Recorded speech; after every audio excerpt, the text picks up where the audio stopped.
This video is going to hopefully be one that will be helpful to anyone that is new to the hobby or is just thinking about starting up a new faction if you are wanting to try something else out.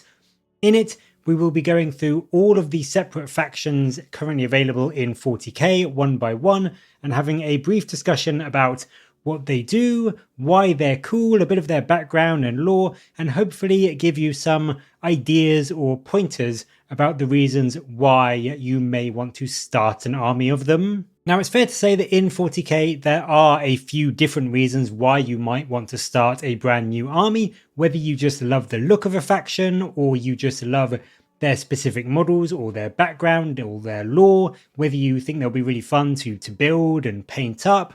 You know, if you just love the idea of having hundreds of endless Tyranid gaunts on the table, or, you know, the underdog style fluff of the Astra Militarum, maybe you want an army that has the coolest sounding models and the coolest sounding weapons, or maybe you just play competitively and you want the strongest army that is available at the moment. All of those are totally valid reasons for starting a faction, and whilst it's worth remembering that rules do always change, so a faction that is great now may not be in 3 or 6 months' time, it is still entirely fair to go for an army that you not only think looks cool, but that you think has fun and cool and decent rules to play on the table. The real thing for me is to remember that you need to look at the factions and decide which is the important bits for you. Is it the lore and the fluff? Is it the models and the painting and the hobby side of things? Or is it playing and competing? And then choose the faction that you think will hit all or at least most of those points for you and for you alone. And with that in mind, let's jump straight in with the first faction on the block, which is of course going to be far and away the most popular faction in the game, which is the Space Marines. The Space Marines are a faction that if you are interested in 40k at all, you probably already know about. You may even have a model or two from going into a Warhammer store already. These guys are the absolute starter faction. They are one that a new player can easily get started with. They've got a huge amount of lore dating back 10,000 years to the times of the heresy, and they feature in every single big new campaign or expansion to the story. So if you love that background side of the hobby, there are literally decades worth of books and articles that you can read through for that. They also by far get the most new model releases. They get at least a couple of new units and updates pretty much every edition. So there is always something new to get excited about and to build and paint up. Their lore is really interesting. They are sort of the de facto good guys in the grim darkness of the hobby. They are the heroes of the Imperium. They are the angels of death. They are the poster boys of the game and of the faction. So if you like having this cool sort of faction that is filled with essentially what are modern day or futuristic knights with their own design and heraldry and paint scheme that you can do, these guys are going to really, really appeal to you. And that's one of the things that I think also makes them so good for new players, is that they are so customizable from a modeling perspective. There are 1,000 chapters spread out throughout the Imperium, so they really are a complete blank slate for new players to try out their new color schemes. Give your own style, your own heraldry, your own insignia, even a little bit of kit bashing if you want to. You can just do so much with them. If you want a tiger stripe themed armor or just one unified color, that is entirely possible. And with the various third-party upgrade bits and transfer sheets you can get, you can absolutely make them your own to fit whatever aesthetic and style that you want to go in for. They're also really customizable in terms of how you want to play them, with such a long history of models and backstory, as well as a lot of the older models now being upgraded into that bigger, fresher, Primaris scale style. You really can build an army with exactly what you want. If you want a load of cool tanks and dreadnoughts led by a tech marine, that is totally acceptable. Equally as much is an army full of scouts and Phobos style marines with some kind of Phobos lieutenant leading them. You can do each of that, and the main Marine Codex really does also help you dive into that quite well, with some of the unique detachments that are in that book really kind of letting you play into that play style. So if you want a blank slate army that has got decades of lore, is this cool sort of heroic faction, if you want to be the sort of quote unquote good guys of the game, you can absolutely go for the Space Marines, and that will give that to you in spades. They're really interesting, they're really easy to get started with. If you are a new painter or a new hobbyist, there is a lot to sink your teeth into, and also they are a perfect choice to, try out some color schemes, try out your painting. They are fairly broad, flat surfaces, so they're not too difficult to do. They are just a great way to get into the hobby, get started, build up a really cool force with however you want to play it, whether it's infantry or vehicle focused. Get to grips with the overall story of 40k, because so much of it, in fact all of it, is pretty much surrounded around the Space Marines. So they are just easily the best way to sort of get to grips with the game as a whole and get to grips with new painting or new building. And there is no surprise really that almost every 40k player has at least one Marine army, even if it isn't their main one. Aside from the generic Marines though, and the generic Marine Codex, you can also choose to focus on some more of the specific chapters. As I mentioned just before, there are about 1,000 chapters spread throughout the galaxy, but a few in particular have some bespoke rules and models in the game. And first up, we're going to talk about my favourite, which, as I'm sure many of you know, is the Dark Angels. Now, the Dark Angels are a secretive and mysterious chapter. They have the honour of being known as the First, being the first legion from the original Space Marines back when they numbered 20 strong back in the days of the Heresy and before the Heresy. They are considered to be unparalleled in terms of their strategic thinking and their battle planning, and they have some unbelievably cool and grim dark lore. Fully half of their legion split from the Emperor and turned to chaos at the time of the Heresy, and that ended up with a huge civil war essentially, which resulted in the blowing up of their homeworld of Caliban, and which has led to them still 10,000 years later trying to capture their fallen brethren and essentially hide their existence from the wider Imperium. And so for that reason, the chapter in current 40k also goes by the name of the Unforgiven, as they feel this penance on them to atone from their mistakes in the past. And what that means essentially is you get this chapter which is embedded full of hidden secrets and hidden agendas, and their main shtick is having this inner circle within their chapter where various levels of characters and units know more and more and more about their dark and sordid history. What's also really cool about the Dark Angels in current 40k is they've had a lot of recent lore, because their Primarch, Lionel Johnson, who had been slumbering deep within their fortress monastery, the Rock, for the last 10,000 years, and the Rock is essentially all that is left from old Caliban after it exploded. It is a giant chunk that they essentially turned into their home base. As of last edition, he has woken up, and he is now leading the faction to deal with all the issues that they are facing and the big problem of the Fallen. Now, GW haven't developed much of this as of late and in the recent edition, but it still leaves the Dark Angels in a very, very good spot where there is a huge amount of spotlight they could be given as that story advances.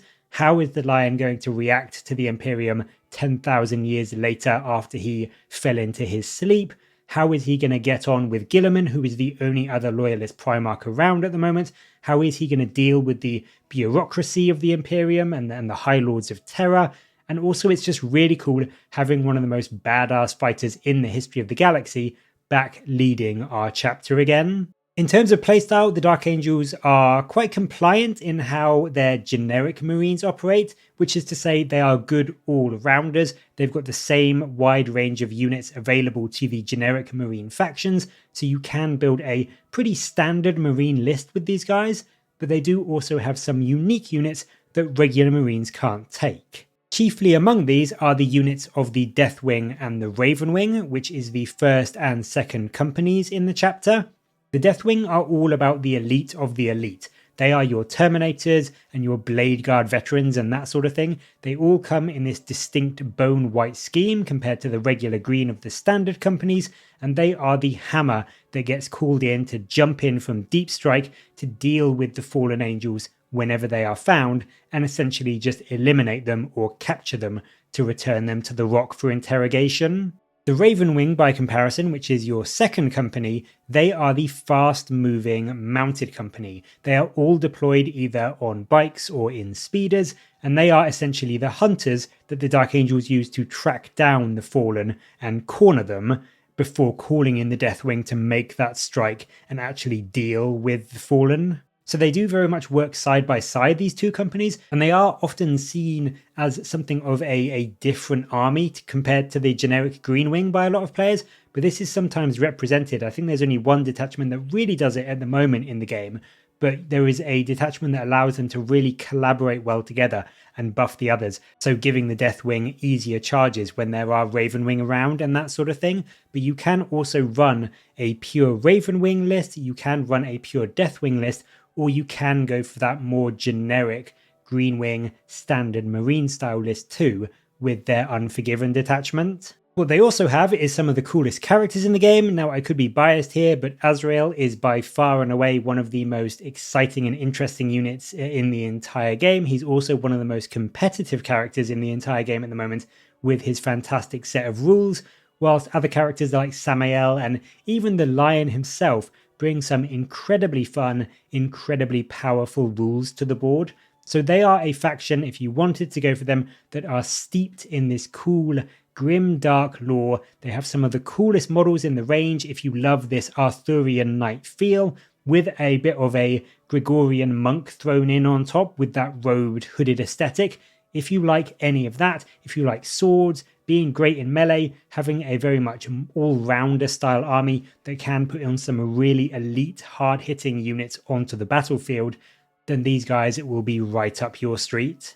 Up next, we have what is possibly the most heroic chapter of the Imperium. The Blood Angels are essentially the poster boys of propaganda in the wider Imperium. They are loyal, they are honourable, they are beautiful, they are also incredibly deadly. The Marines in 40k are known by the wider Imperium as the Emperor's Angels of Death, and nothing exemplifies this more than the Blood Angels. They've got this glorious bright red scheme, and they are, I would say, what the average Imperial citizen looks up to with awe when they imagine the Space Marines. So if you like being sort of the really good guys in the army, these are the ones to go for. They do have a bit of a tragic backstory. Their Primarch Sanguinius was killed at the closing of the Horus Heresy by Horus himself, and this was an event that unleashed this psychic backwash that has affected the Blood Angels ever since, and which has led to quite a big part of their lore, which is the fact that the Blood Angels, for all of their honor and glory and beauty, have a secret, deep, horrific flaw, and that is the Red Thirst. So whilst these may look like these angelic figures, deep down they have this deep, dark, more vampiric side where they can fall into this uncontrollable bloodlust and eventually give in to something called the Black Rage, which leaves them just absolutely maddened and lost, thinking only of fighting and just destroying everything in their path. So if you like playing sort of a good guy that has a deep tragic backstory and also is essentially a space vampire, then the Blood Angels might really appeal to you. In terms of how they perform on the battlefield and in the game, Blood Angels are one of the most terrifying melee armies that the Space Marines have access to. They have a huge emphasis on fast-moving, hard-hitting units, and their detachments really reward you for getting into the enemy lines as soon as possible. No less than 3 of them have ways for you to charge even after you've advanced, so giving some of your faster units a potential 30-inch threat range, essentially meaning you can potentially get off turn 1 charges if you're lucky. And then when you do get into combat, you have lots of ways to make it so that you hit more, you hit harder, and you are just very, very scary into any enemy that you have managed to get into combat with. Now, you can lean into the regular Marines with things like Assault Intercessors with jump packs and that sort of thing. You want the sort of fast-moving stuff, so things like Outrider bikes as well can do really well with the Blood Angels. But you can also choose to focus on some of their more specific units. So they have a subset of unit called the Death Company, which is essentially the Lost Marines, those that have fallen to the Black Rage. So you can build an army which is focused all around the Death Company. They are clad all in black, completely lost to the frenzy of battle, and they are often led by chaplains or other characters that can keep them in line, or at the very least direct their rage. So you have heroes like Astarath the Grim or Lemates who will be great picks if you want to run that Death Company style army. The other unique aspect you can go in with the Blood Angels is into their more glorious side. The elite of their army, the Angelic Host, is the Sanguinary Guard, and these guys wear the most ornate golden armor, and they are genuinely some of the most revered units in the entire Imperium. They wear these ornate masks and beautiful pieces of armor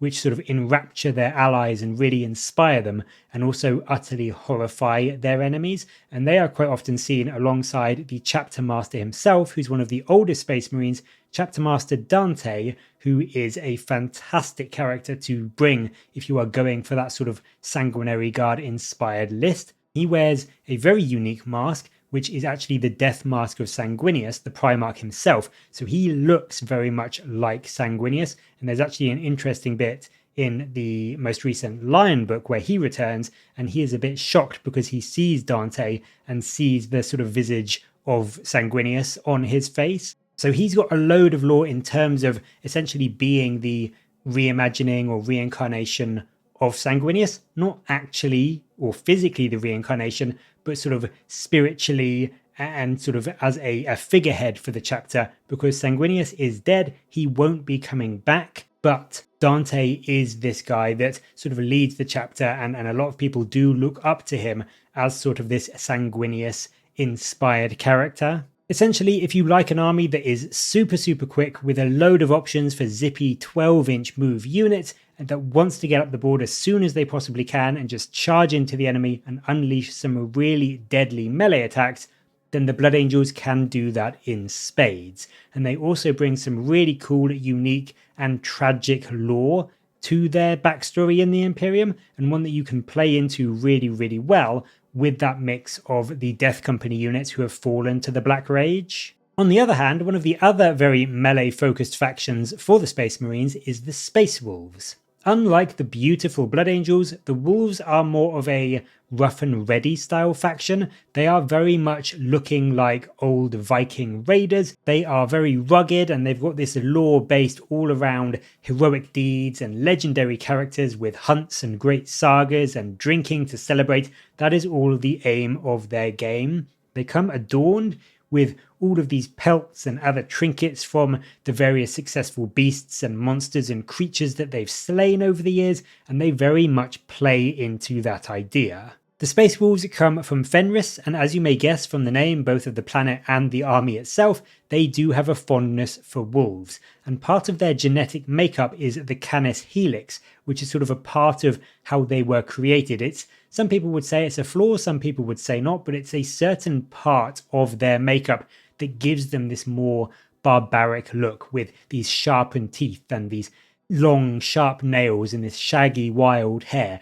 And they really are every bit as ferocious as the name would suggest.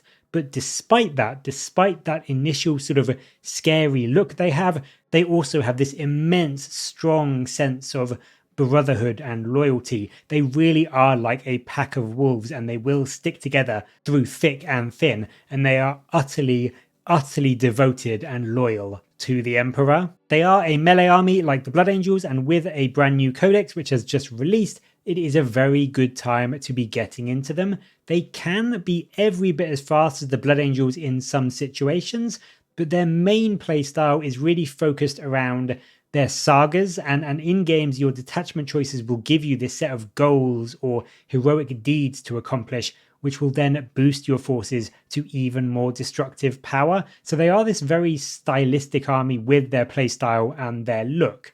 And if you want to shun that more perfect, beautiful look of the Blood Angels and instead want an army that is full of beards and tribal tattoos and armor adorned with teeth and pelts and furs, then you really will love the Wolves. They've got a pretty amazing range of models now, with some stunning updates to characters like their Chapter Master Logan Grimnar, and quite a lot of their units are also very unique, even amongst other Space Marine chapters. Thunderwolf Cavalry are essentially Marines riding massive wolves that can move up the board ridiculously fast and just rip their enemies to shreds, whilst you also have some of the few remaining older kits in things like your Dreadnoughts. So Bjorn, Murderfang and the Venerable Dreadnoughts are still the older small style dreadnoughts, and whilst they may look a little bit odd these days, they still have a load of character and they are absolutely delightful to build and paint up with the amount of detail on them. They are a faction that in-game hits very, very hard in combat. They are not quite as fast in general as the Blood Angels, I don't think, but they are very much more of a countercharge style army. They wait for the right time to pounce when the enemy has just got a bit too close, and then they unleash all of their ferocity into them. I think they can also be a bit more durable than some other Marine melee armies with your tanky Thunderwolves and that sort of thing. And they also, of course, have a huge focus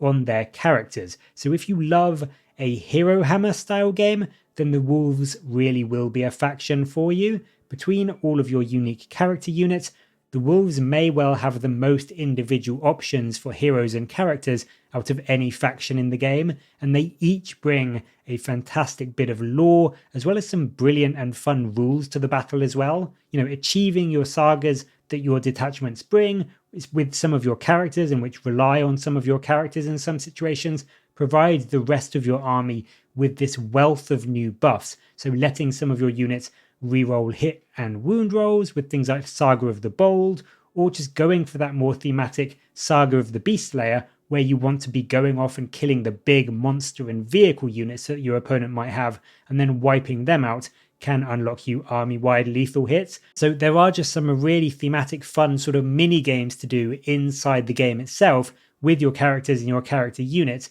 to get even more buffs for the rest of your army. They're also in a really good position in that their Primarch, Leman Russ, is also rumoured to be coming back at some point. I don't think he's going to be coming back this edition, except maybe at the end in a 10th edition campaign, I don't know.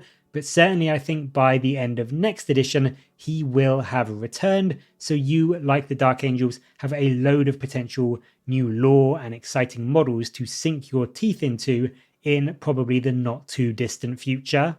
The final thing that may draw you to the Wolves is that they, as I said, are very, very loyal. They are actually very noble and they stand up for the standard Imperial citizenry. So there is a really good story based around what is called the Months of Shame, where they engaged in essentially in open war against the forces of the Imperial Inquisition, who were hunting down innocent civilians who had been exposed to chaos. And the Wolves very much wouldn't stand for this. So they are a very sort of pack-friendly army that if you like the idea of being brutal and you know, violent and rowdy, but also having this inner sort of loyalty and brotherhood, they really are a faction that you will love. The final of the actual Space Marine chapters that diverge from the main codex we're going to cover is the Black Templars. These guys are actually descended from the Imperial Fists, who are a very defensive codex compliant chapter that you can build in essence from the main Marine codex.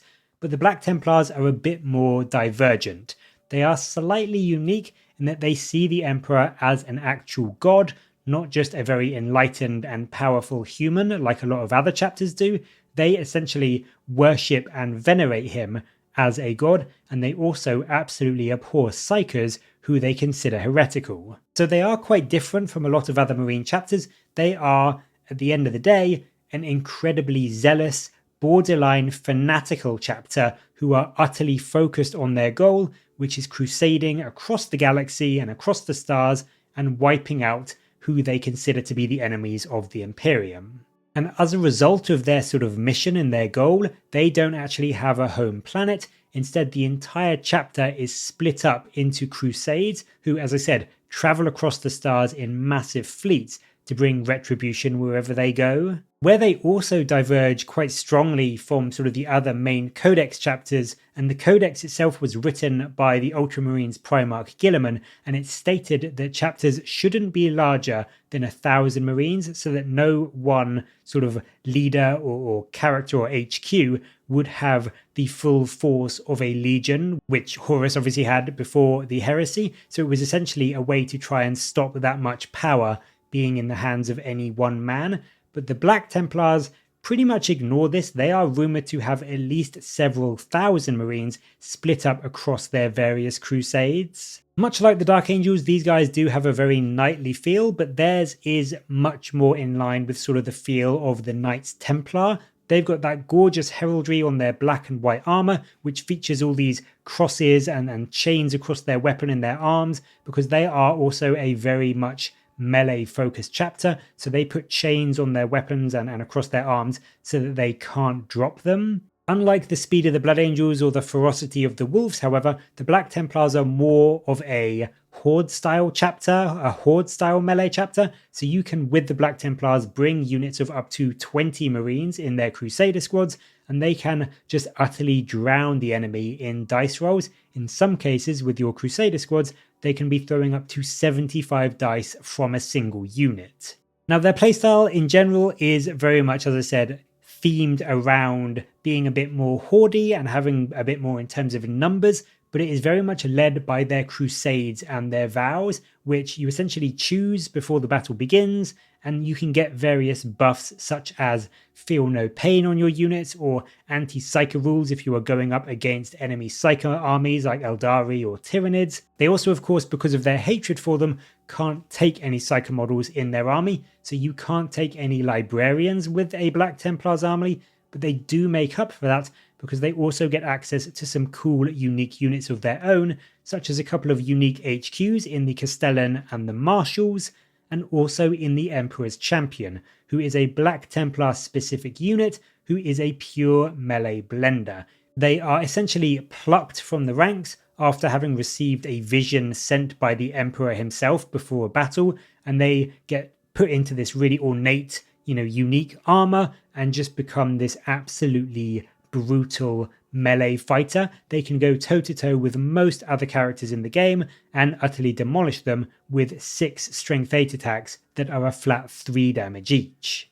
We aren't quite done with the Marines yet though, although the next 2 armies and factions we're going to cover aren't quite what you would call Codex compliant chapters. Instead, these are Marines that are made up of the forces of the various inquisitorial detachments. So first up we have the Grey Knights. These guys were made at the height of the heresy by Malcador himself. The Grey Knights are, to a man, some of the most powerful psychers in the Imperium, and they come adorned with all of these seals and runes across their sort of grey armour, which wards them to help them fight more effectively against their unique foe, which is the demonic forces of chaos. And they are essentially all completely focused at destroying that taint of chaos and that demonic taint of chaos. They are summoned only in the most dire of circumstances, and in almost all cases where they have fought, any civilians that so much as catch a glimpse of them will be killed after the battle is done, and even other Marine chapters can often face being mind-wiped so that the secretive existence of the Grey Knights remains as secret as possible. So they are really, really elite and really, really hidden, even in some cases from other Marine chapters. In terms of their model range, they do have a bit of an older range, it has to be said, but they do still look absolutely brilliant. They are just starting to show their age when you compare them to some of the newer Primaris size models now. But what they do essentially is they have a fantastic set of rules with a range of psychic abilities and Nemesis force weapons. They are a super elite, even by Marine standards, army, and you can very easily wield an entire force of Terminators with a range of psi cannons and silencers with Nemesis force swords and halberds and other melee weapons just to utterly obliterate anything demonic in their way. So if you like being this super secret anti-chaos, anti-demon force, you will absolutely love the Grey Knights. They can also on the battlefield be deceptively mobile for Marines. They've got some amazing detachment rules that allows them to essentially teleport around the board and some really nice abilities to get them sort of guaranteed 6-inch advance moves instead of having to roll a d6 for them. So if you don't mind those slightly older kits and even some of the more controversial units like the Nemesis Dread Knight, which a lot of people really don't like, but if you are on board with that and you like the idea of this army even more elite than Marines, that is just the epitome of secretive, then you really will like the Grey Knights. They are hard hitting, they are fast moving, and they are absolutely one of the most elite forces you can bring in 40k. From the same overall hierarchy of the Grey Knights is the last Marine focus faction. This is the Deathwatch. The Deathwatch, instead of being the Chamber Militant of the Ordo Malleus, which is what the Grey Knights are, they are the Chamber Militant of the Ordo Xenos. And as you might guess from the name, they are all about hunting down enemy Xenos or enemy alien factions. What's unique about the Deathwatch is that they are actually made up of regular Marines from other chapters, so it isn't a Deathwatch army. The Deathwatch army is made up of Ultramarines and Blood Angels and Dark Angels and Space Wolves and all that kind of thing. So this actually gives you a really cool bit of modeling and painting options here, because the way that the Deathwatch are laid out, they are all clad in black armor, but their right pauldron keeps the heraldry of their home chapter. So if you like the idea of having all these Marines, but having a load of different chapter pauldrons in the mix to kind of give it some individuality and make it stand out on the battlefield a lot more, then you really can do that with the Deathwatch, and it does look really, really cool. They're not so much more elite than regular Marines in the same way that Grey Knights are, because at the end of the day, they are still just Marines, but they are much more specific and focused in how they play, and the Deathwatch is made up of kill teams which are put together to hunt down the various alien factions in the game. So if you do go up against Tyranids or Orks or Aeldari or that kind of thing a lot, they are thematically a great faction to dive into. But what's really interesting about the Deathwatch is on the battlefield, you have a lot of scope for being incredibly customizable. Instead of having very rigid squad loadouts like other chapters have, the Deathwatch can mix and match a lot of different individual models from units together. So for instance, other chapters can bring an Intercessor squad with 10 Intercessors or a Hellblaster squad with 10 Hellblasters. The Deathwatch, conversely, can bring a Fortis kill team, which lets you bring a mix of Intercessors, Hellblasters, Assault Intercessors, all in one squad. So you really can get the most amount of firepower and ablative wound bodies that you want in the style that you want, which is really, really cool and does bring a lot more power to them if you are really trying to min-max. What that does mean though is that they don't have the biggest range of their own. Most of their stuff is made up by those generic Marine units, and also rules wise they can sometimes leave a little bit to be desired in terms of the competitiveness of their other abilities. Whilst the individual squads can be really good and customizable, some of their wider rules can be a little bit less impressive than some of the other chapters. But I think in general, the sheer customization you can do on a squad by squad basis does make them really, really exciting. Being able to bring up to 3 heavy weapons in a 5-man Terminator squad alone is just amazing for me as someone that loves Terminators. So if you want an army that gives you a load of painting options in terms of painting a lot of different chapter iconography and symbols and that sort of thing, and loves the idea of having this elite force of anti-Xenos Marines, then I think the Deathwatch will be one that you will really like. Now, whilst that makes up the forces of the Marines, we aren't done with the wider Imperium yet. Although the hammerfall of the Imperium is of course the Angels of Death, there are still a lot of other factions that make up the majority of the Imperium's forces, and one of the chief amongst these is the Adepta Sororitas, or the Sisters of Battle. These ladies are the Chamber Militant of the Ecclesiarchy, which is the force that lauds the Holy Emperor and venerates him as a living god and is essentially the church of the Imperium.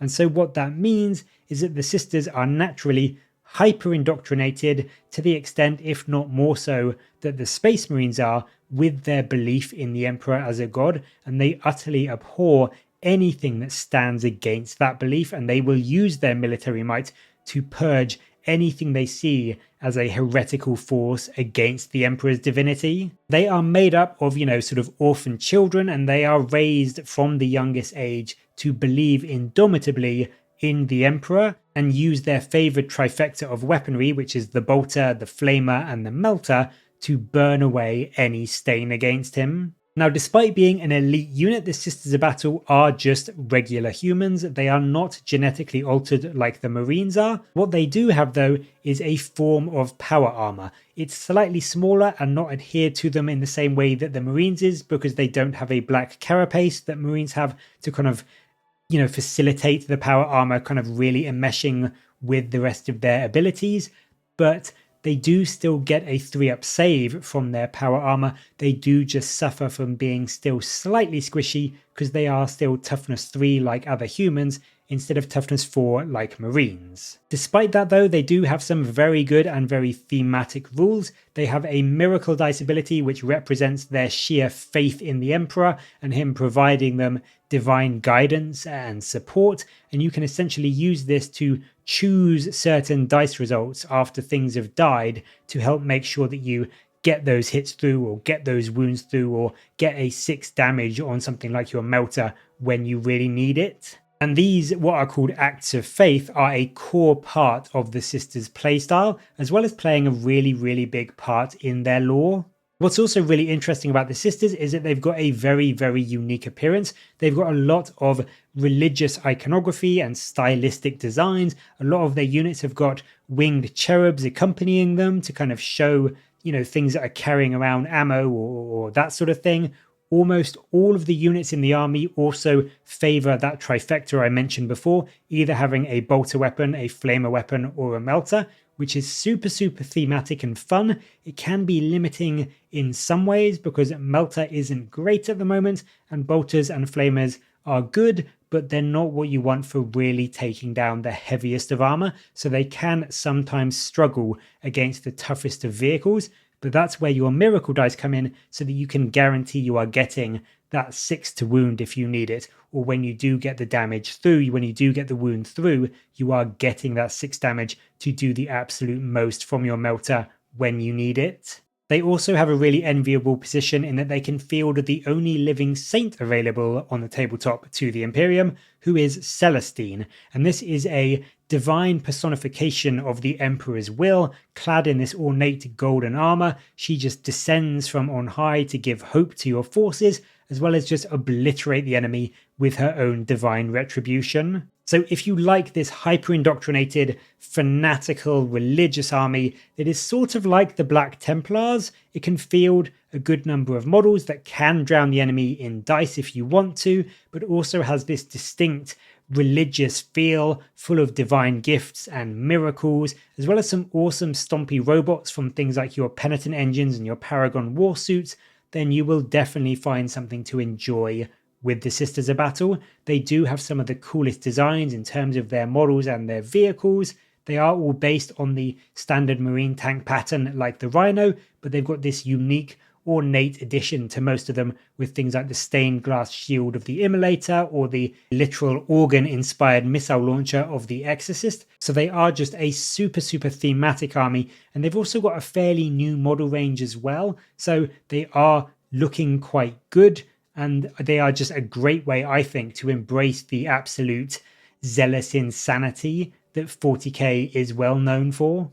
Now, despite what I said earlier, there is an even more elite force than the mysterious Grey Knights for the Imperium, and they are up next. They are the Adeptus Custodes. Now, these guys aren't Marines. They are handcrafted, gene-wrought superhumans. They are the absolute epitome of the Emperor's creations.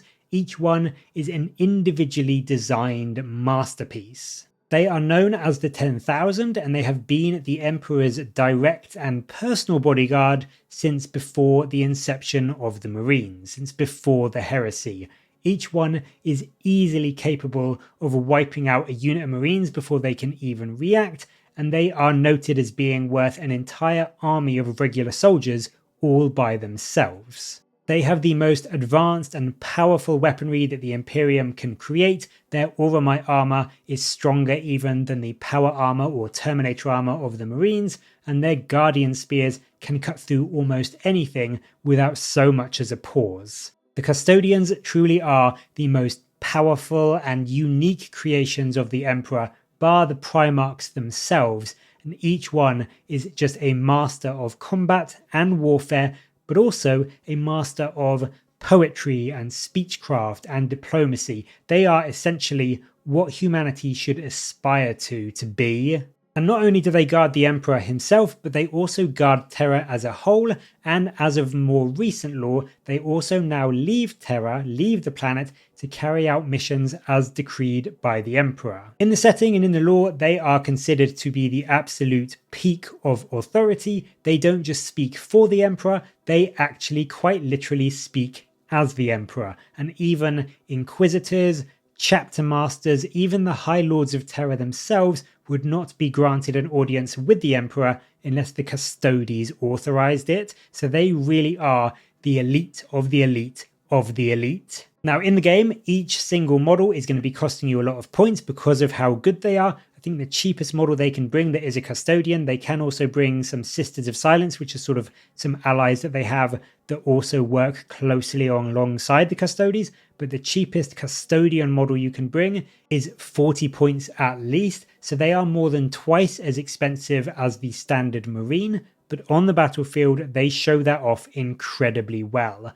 Their standard battle line unit of the Custodian Guard is toughness 6 with 3 wounds, a 2-up save and a 4-up invulnerable to back them up, so they are essentially mini characters all by themselves, and with up to 5 attacks each, and even more if they use their Qatar system, which is their army rule, which can allow you to either get lethal hits or sustained hits when you choose them to fight. A single Custodian can, on the tabletop, easily wipe out about 3 Marines by themselves in a single round of combat. So they really are the undisputed powerhouses of the Imperial forces. And if you love this stunning golden army of superhumans that will be an incredibly low model count one, but have each one feel like a hero in their own right, then the Custodes are going to be the army for you. A lot of people actually even name their own Custodes and put little name tags on the bases because it adds so much character to them. Because, you know, when they do these heroic deeds or when they die in battle, you feel that loss and you feel that excitement because they are sort of these characters that you want to see just how well they can do in the game. They do have some drawbacks in terms of playability on the tabletop because they are not only a low model count army, but a lot of their better units and a lot of the units you may want to bring are currently Forge World only. So they are quite expensive to get, as well as being made in Forge World resin. So a lot of people are quite reluctant to get those. However, there's no confirmation to this, but with the new Heresy edition coming, there is some thought that some of these kits could eventually be turned over into plastic. So that is a thing to consider, because if that is the case, getting some really good fire support from things like a Caladius Grav tank is going to be amazing to do. It will bring you some fantastic long range shooting to your army, and I think if that does eventually come out in plastic, it's going to be an almost must take for a lot of Custodes armies. Next up we have the Adeptus Mechanicus. This is an Imperium faction, but they're slightly different from the previous ones in that they are more allies than actually part of the Imperium directly. Though they are part of the Imperium, but it's very much a partnership rather than actually being on the same page all the time. They are, however, still steadfast and resolute in their support for the Imperium, and they tend to worship the Emperor as the Omnissiah, who is their machine god, and it's sort of like a way for them to play ball with the Imperium and say, yeah, we're worshipping the Emperor and he's the leader, but we're actually going to call him the Omnissiah because he's the god we really worship. But the Admech are a very unique faction, being utterly obsessed with ancient technologies and old devices and robotics.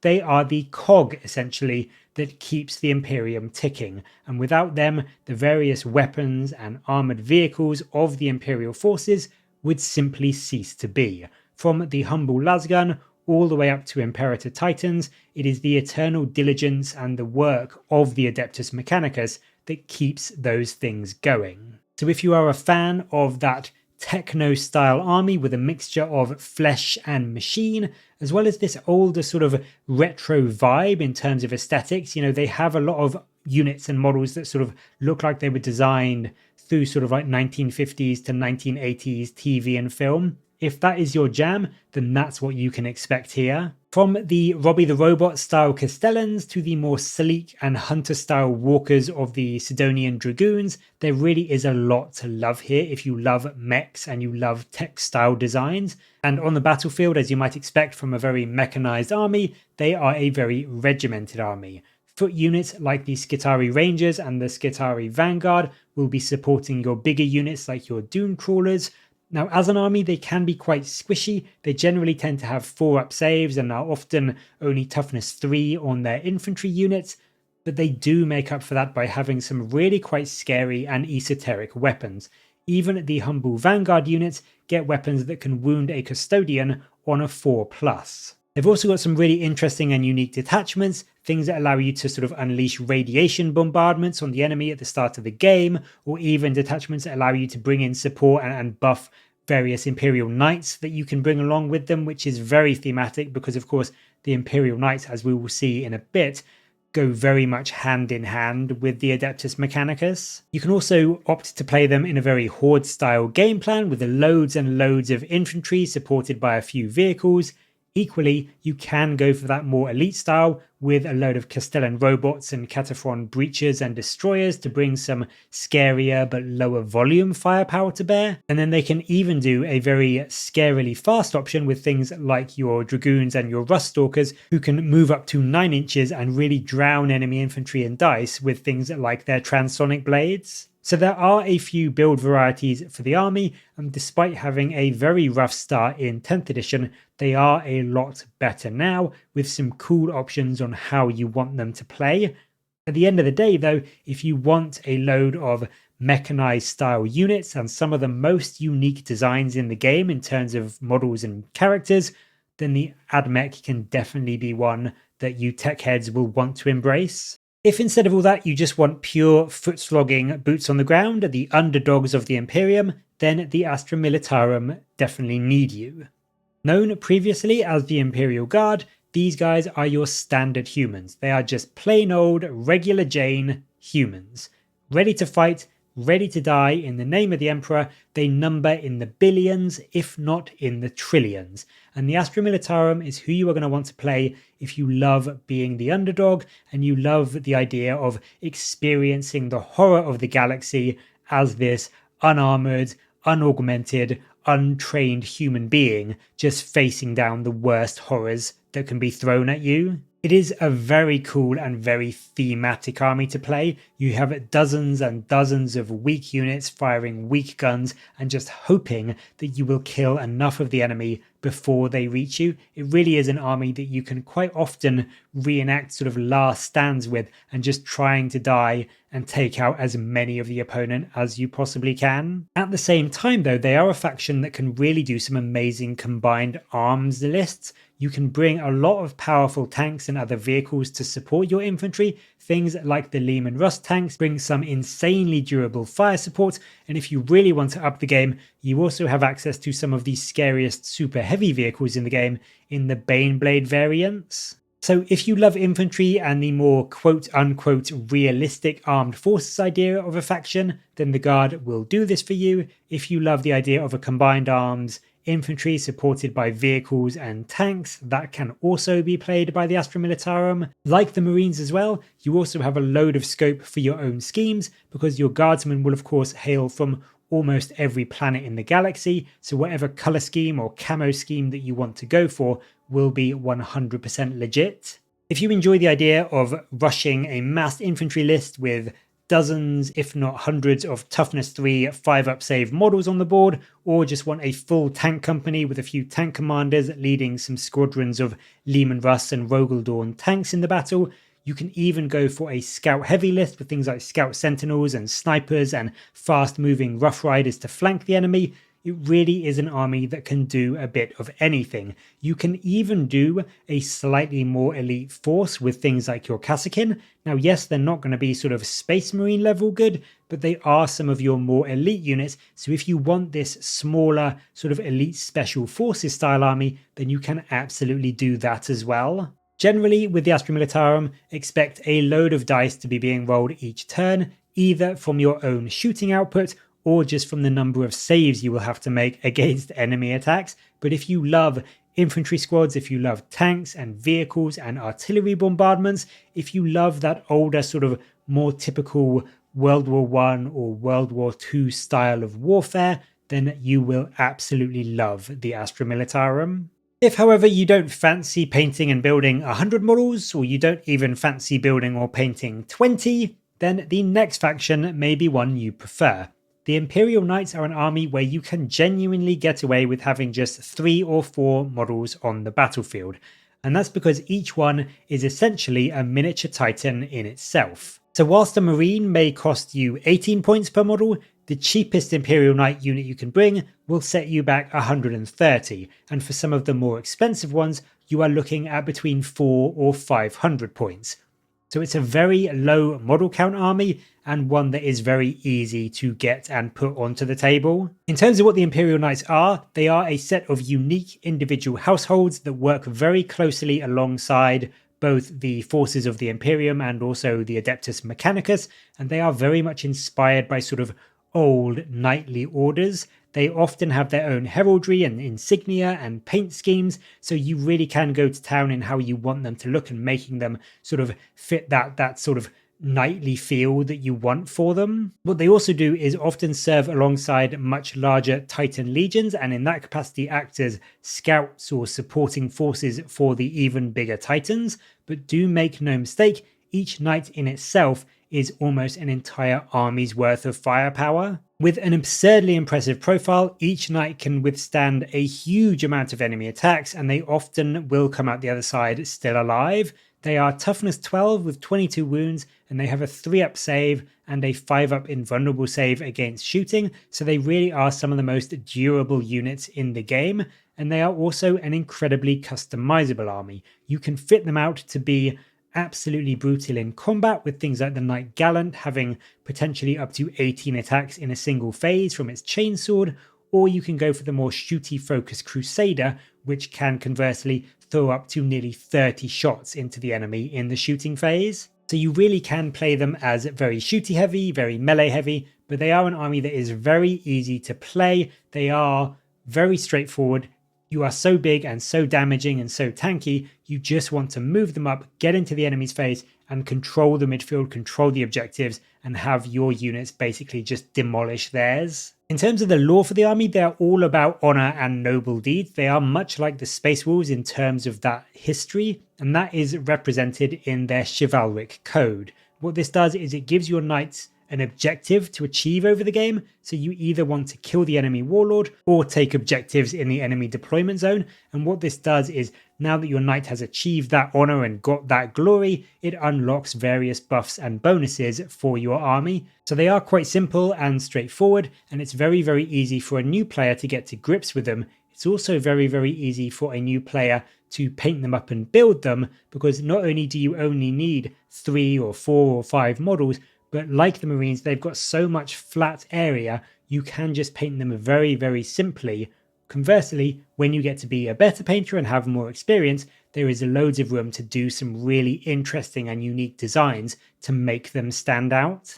Much like the Custodes as well, you also maybe not have to, but I certainly do when I build and play knights. You like to give them their own name because they are each an individual character. So whether you are naming the knight itself or the guy that is piloting it, because they each have a pilot that is very much bonded to the knight in the lore, having that sort of backstory to them and kind of being able to see what glory they achieve and what deeds they achieve over the course of their lifespan is really exciting to do. And it's something that you can also do with sort of crusade rules and more thematic storyline focused games, just to get the most of enjoyment out of them. So that is the forces of the Imperium. Moving on from them, we get to the heretical, traitorous brethren of the Imperium, and that is made up of things like the Chaos Space Marines and the other forces of Chaos. We'll start with the Heretic Astartes, which are much like the generic Space Marine chapters. These are the take-all-comers forces of the Chaos factions. It gives you a huge choice of detachments to build your own army and take inspiration from the forces of the Marines that did turn traitor alongside Horus 10,000 years ago and have subsequently fled to the warp after Horus was killed. So they have been exposed to the mutating, horrific forces of chaos for, in some cases, thousands and thousands of years. So they are cruel, they are malicious, they have lost all of their old honor and glory, and they want to see nothing more than the galaxy burn and all of the Imperium and humanity just get claimed by the dark gods. So if you want to play the bad guys, or if you think the Emperor is nothing more than a rotting corpse and that Chaos is actually the good guys, then this will be the faction where you want to take a look. They've got a great selection of relatively new models. I say relatively, I think they had a big refresh in sort of 2016-17, so it is bordering on 10 years now, but for Games Workshop, that's not super old, and the new kits do look really good. And if you love the idea of these sort of great, noble, heroic Marines that have fallen from greatness and given into the temptations of chaos, if that is your kind of jam, you know, good guys that have been corrupted and fallen from grace and devoted themselves to evil, then this is the faction that will let you do that, and you really can go to town with it. And one of the great things about the more recent updates is that previously in older editions, Chaos Space Marines were essentially just regular Space Marines with maybe a couple of spikes added onto them. Now they really do have a lot more bespoke and unique looking units. You have things like Helldrakes and Mauler Fiends and even the newer Lord Discordant, giving you some genuinely unique units to bring to the battlefield. And even the regular Legionaries, whilst they are still very much Marines in their profile and aesthetic, they do essentially just feature a load more spikes and corrupt insignia, but they are definitely different enough that they look a lot more interesting than the regular Marine, and you can absolutely add more to that with things like skulls or other details to really make them look as corrupt as you want them to. The problem with the Legionaries, in my opinion, is that they are so much more detailed with that trim around them, is that it does definitely make them a lot harder to work with in terms of building and painting them, so they are definitely less beginner friendly than regular Marines. They are still a quite simple kit to put together, and I personally think they do look better than regular Marines, but because of that extra trim and extra detail on them, it can be a bit harder for a new player and a new painter to actually feel like they're making any progress with them. As I said though, as you get more used to it, you will get better and better, and then when you do feel comfortable really going to town on them, adding things like, you know, slain models or cut off heads and that sort of thing to things like your Raptors or your Warp Talons or your Possessed can give you a load more modeling opportunity and make them really stand out. Even things like spikes and tentacles and that sort of thing can really be used to show just how corrupt they've become in the warp, which is a really nice aesthetic option for those chaotic forces. In terms of how they perform on the battlefield, the Heretic Astartes are slightly more melee focused than standard Marines. The regular Legionaries have got things like rerolls in melee, but they do conversely lose some of the ranged output of their loyal brethren. But that being said, they do still have very much that generic all-rounder feel of the Chaos Forces. You do still have ranged options in things like the Havocs and the Predators, which can bring you some great firepower, and you also still have some of the coolest characters around, with people like Abaddon, who is one of the oldest and most famous Marines in the lore. He was the right-hand man of Horus during the Heresy, and he is now the undisputed leader of the Black Legion. So you can essentially bring your own Chaos mini Primarch, and with the option of detachments, I think there's 8 in the Codex, as well as the fairly good range for the Chaos, you can really run a very melee focused list. You can run a more shooty focused list. You can even run one which is very focused on those demonic engines in your vehicles, or have a sort of raiding force with bikers and jetpack units that do sort of hit and run style attacks. You can even, if you want to, run a force of deranged cultists and human followers of chaos and chaff that just essentially drowns the enemy in bodies and overwhelms them with numbers. All of those are entirely possible with the Heretic Astartes, but essentially, if you love Marines but you want them to be meaner, grittier, have a bit more of a darker, evil backstory, then the Heretic Astartes will be the pick for you. If you didn't want the Marines but still wanted that pure undiluted force of chaos, then the Chaos Demons are another fantastic and very thematic pick. Now, the Chaos Demons are in a bit of an odd spot, especially for new players. They are not getting a codex this edition.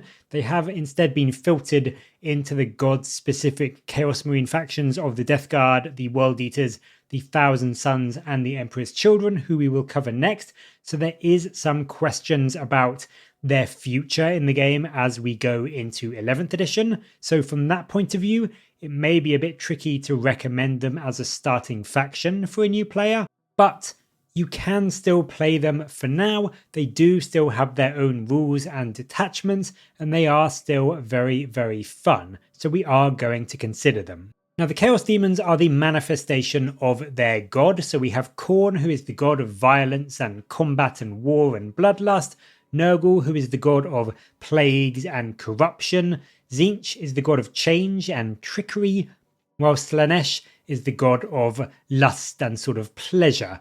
And each of these gods has their own set of demons and forces that can be summoned into real space to cause destruction and slaughter innocents in horrifying acts of worship. That makes them quite a unique army and quite a unique faction in that there are essentially 4 armies in one, each one being really quite different to the other, and you can combine them all in one army, or you can just run them as monogod armies to go all in on one particular god. So me, for instance, I just have a pure demon army of Khorne, so all of my stuff is the Khorne related demons, but you can absolutely run them all side by side and just bring this mixture army with all the different demons in it.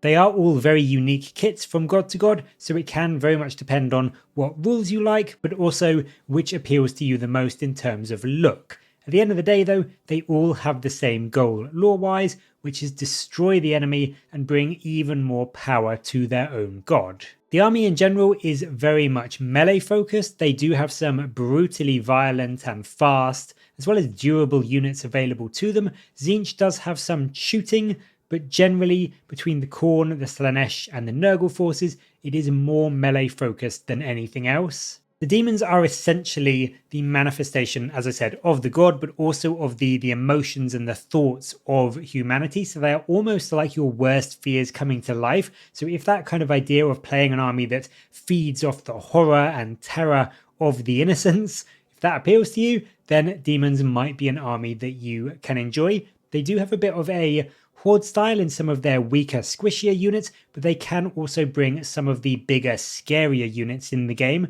So things like Skarbrand for the forces of Khorne, he can be throwing out 48 damage in a single phase. He is one of the most killy units in the entire game. Equally, things like the Great Unclean Ones for Nurgle can be some of the tankiest units in the entire game, in some cases being even more durable than an Imperial Knight. So they can just sit on an objective and hold it for you the entire game, no matter what kind of firepower comes your way. So in that way, they can be quite a flexible and varied army, and especially when you combine them together, you can get this fast-moving hitty army that also has some really good durable units to hold your objectives. And this can work quite well in one of their detachments, which is one which is led by Be'lakor, who is the first and mightiest of the Demon Princes of Chaos. He, as I said, has his own unique detachment, which brings you rewards and benefits for bringing a combined list of demons and boosting them in various ways, whilst he seeks to empower himself through the slaughter. So it's quite an interesting and fun faction if you like a sort of melee heavy army that can do lots of different things with either really hard hitting power or really fast and nimble units, or really slow but durable ones, or even a bit of shooting. They are an army that really does let you do anything. As I said, there is some query about the state of the demons as we go forward, but if you like their unique model designs, and it's fair to say they've got some of the most unique designs in the entire game, because they are this sort of utterly inhuman, ethereal looking army that is like nothing else in 40k, then the demons can be fantastically fun. They've got an army-wide invulnerable save, so they can be quite durable against some really low volume, high strength, high AP shooting. They can also deep strike a huge swathe of their army with rules like their Shadow of Chaos ability, so you can really play around with them, make them super fast, make them super aggressive, and get up into the enemy's face. So if you like that, as well as being able to use some of the biggest, meanest monsters in the game, then Chaos Demons may be a faction that will appeal to you. As we just mentioned though, a lot of the demon units are now being rolled into the god-specific codexes, and we start off with these with the World Eaters, who are the favoured of Khorne. Their Primarch Angron is leading them, and the World Eaters were known all the way back in the times of the Heresy as being this brutal, unrelenting, murderous army that slaughtered the enemy without mercy, and this only got worse when Angron was found and took charge of the Legion, because he was raised as a gladiator and sort of forced to fight over and over and over again, continuously tortured by this implant called the Butcher's Nails, which was a device that essentially caused him unrelenting pain whenever he wasn't fighting. So he basically just grew up being angry and wanting to destroy everything. And what he did when he rejoined his legion is he introduced this device, or a similar device to it, to his legion. So they just became even more bloodthirsty and cruel and terrifying. And they are essentially the epitome of a close combat army for the forces of chaos. They love nothing more than charging into combat and just slaughtering everything in Khorne's name. They're a very cool faction with a very simple playstyle, which is point and click. You want them moving up the board, getting into combat as soon as possible, and just destroying. They also have a really cool paint scheme with this sort of red armor and this brass scheme trim, which is a really good scheme to paint, in my opinion. I really enjoy painting it. So if you want an army that is sort of the chaos version of the Blood Angels in many ways, then this can do that for you. They've got some really strong melee units in things like the Berserkers and the 8-bound. And then, of course, Angron himself. He is the first Demon Primarch in this video, and he is nothing less than a force of nature. He's got a great move. He's got the ability to bring himself back from the dead with your army rule, the Blessings of Khorne. So he can actually also be deceptively hard to put down. And then when he does reach combat, he will rip through just about anything with his dual weapons of Samniarius and Spinegrinder. He's got 8 attacks at strength 14 with -3 AP and D6 plus 2 damage. So that means even into something like an Imperial Knight, he will average about 20 wounds. So with the right blessings or a bit of luck, you can quite reliably one-shot an Imperial Knight by himself. What's also interesting about the World Eaters on the battlefield is that they have some deceptively good shooting. Their ballistic skill got dropped in their latest codex, going down to 4s across the board for the most part, but a lot of their guns got rapid fire to kind of show that they want to get up close and just unleash all of that shooting into the enemy before they get out and charge them. So even things like the Land Raider with its las cannons got rapid fire. So you can now have a Land Raider which has got up to 8 shots with its las cannons when it's in half range. If you prefer speed more than just unadulterated power, then the Emperor's Children are another new codex. They also have the most recent Demon Primarch which has been returned, which is Fulgrim. He's got an amazing new model, and the Emperor's Children are all about perfection in all forms. Initially, this was anything from combat to sort of poetry and art, but they took this to the extreme and they ended up succumbing to the dark temptations of Slaanesh. And now it's become this very much more deformed, cruel, torturous style of devotion to perfection. And it's actually outlined quite horrifically and really, really well in the Heresy book Fulgrim. So I highly recommend, if you haven't read that and you are interested in the Emperor's Children, you give that a read, because the story of their fall and the kind of description of sort of the main turning point in their fall, and for anyone that has read the book, you will know which point I mean, is quite honestly amazing. It is horrific and terrifying, and just it encapsulates you. It's so horrendous, but you can't take your eyes away from the book. It's wonderful to read. Essentially, though, they want perfection in all ways, and none more so than in combat, which they do on the field of battle. So they want to engage every single sensation they have. So not only are they all about getting up close and fighting in melee, but they also have some amazing shooting options as well. They've got things called Noise Marines and Blast Masters, which essentially are all about audio exposure and like music and that sort of thing. And they throw out this shooting attack, which is ear splitting and head destroying, that can decimate enemies just from its sheer volume. And with such a new sort of update and range for the Emperor's Children, this is showcased exceptionally well. You get some truly grotesque designs on the models, showing off this flayed skin and this tortured faces and all manner of tokens and doodads, which are just designed and aimed to make you feel uncomfortable. They also present a much more fast moving list than the World Eaters. They don't hit quite as hard in most cases, but they have got a base 7-inch move even on their regular Marines, and Fulgrim himself has got an incredible 16-inch move, as well as an army-wide advance and charge from your army rule, from the rule Thrill Seekers, so they can reach combat ridiculously fast. The caveat for this rule is that you have to charge different units with each of yours to get the advance and charge, and what this is to show that the Emperor's Children, they want to show off their own prowess and their own perfection. They don't want to share any of that glory, which really does speak to their background and their lore really well as well. Essentially, they are an army that can put out a good number of attacks and they can fight incredibly fast before your opponent can even react. They've got some really great unique units like the Flawless Blades, which can wound even the toughest of tanks and monsters on a 3+, but they risk the ire of Slaanesh if they fail to do so. And they also bring in some of those fast-moving Slaaneshi demons to support them even more. So if you like this grotesque body horror style army that is equally good at range as it is up in melee, then the Emperor's Children get you that in spades, and they can be one of the fastest Marine factions, either Loyalist or Traitor, in the entire game at the moment.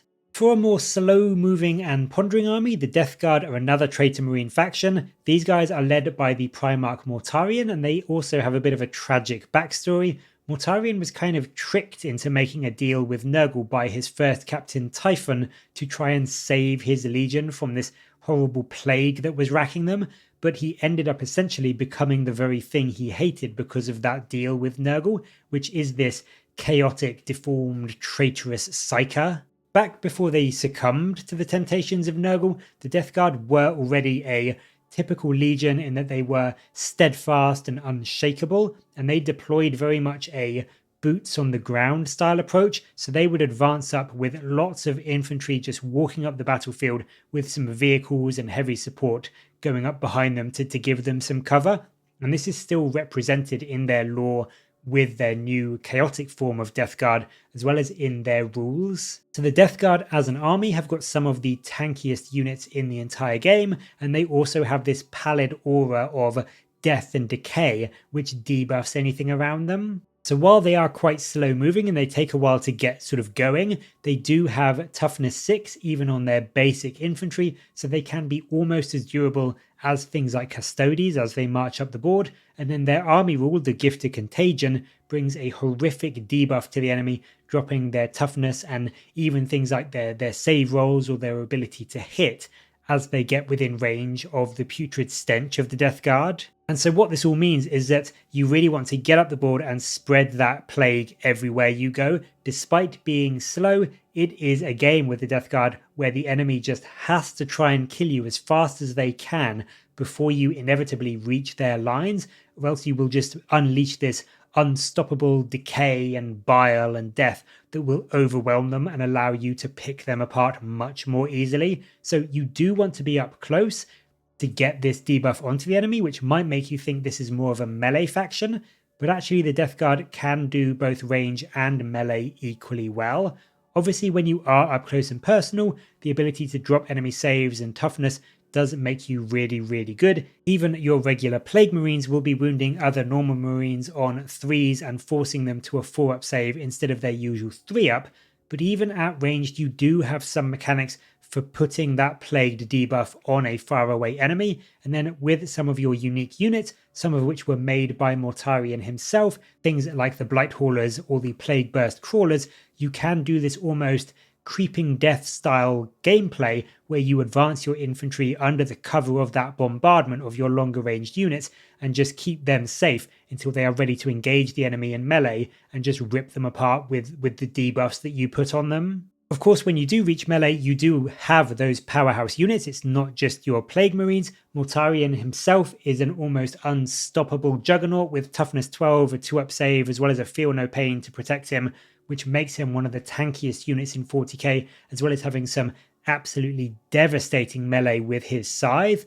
Whilst his personal bodyguard unit, the Death Shroud, they also have some really scary combat abilities, as well as being unbelievably tanky with their 4 wound stat line, and they also have a great ability to deep strike in 6 inches away from an enemy plagued unit, so getting you 3 inches closer than you normally could and making it much more easy for you to get a charge off into an unsuspecting enemy. They are admittedly a bit of a love it or hate it aesthetic. They are very bloated and diseased and look really quite horrific with sort of organs and insides coming out. So some people really don't like that.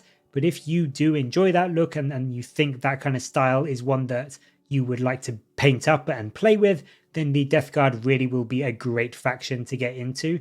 They can be a bit hard to paint because of all the pustules and ooze and bits of flesh and innards, but conversely, when you do paint them up, they do look amazing on the battlefield. The final of the god-specific Chaos factions is the Thousand Sons. They are led by another Primarch, Magnus, who is also, like Mortarion, a bit of a tragic figure. He actually tried to warn the Emperor about Horus's betrayal, but in doing so, in trying to go through the warp to warn the Emperor, he broke the barriers that the Emperor had set up and essentially unleashed this huge demonic invasion that nearly breached the inner sanctum of the palace itself, and so he wasn't in the Emperor's good books, and as a result of that, the Emperor sent Leman Russ and the Space Wolves to bring him back to Terra for judgment. Which would have been all fine and good, but Horus then also tricked Leman Russ and told him that he wanted Magnus killed, and so Magnus essentially had to defend himself from Leman Russ and the Space Wolves who were there to kill him and his legion.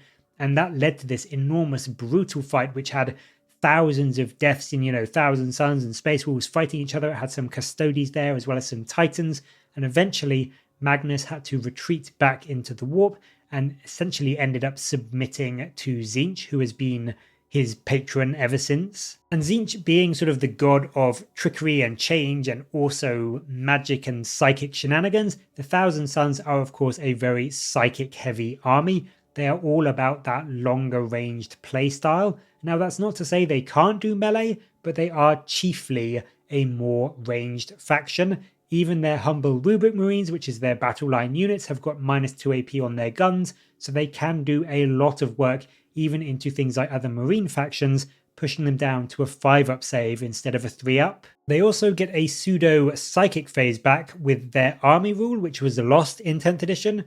Essentially, this is a way that you get warp charges and you can use those to attempt various abilities at the start of the shooting phase, and that can give you some nice effects such as granting you rerolls to hit for some of your units, or getting some extra AP into the enemy, or even just to throw some more shooting into them and do some mortal wounds into an enemy with rituals like the Doom Bolt. So it's a very interesting and unique mechanic for the game that no other army really has, and it does actually also help boost their ranged output quite significantly. So if you wanted a Chaos faction that is more shooty than melee like the other ones are, then this might be your best bet from that perspective. Where the Thousand Sons are also quite cool and unique is that they have this Egyptian style theme, and as you can see on the screen now, they've got these Rubric Marines and their Terminators, which in particular look like they've just come straight out of some hieroglyphics on a pyramid, and that fits in with sort of their backstory and their lore from their home world of Prospero.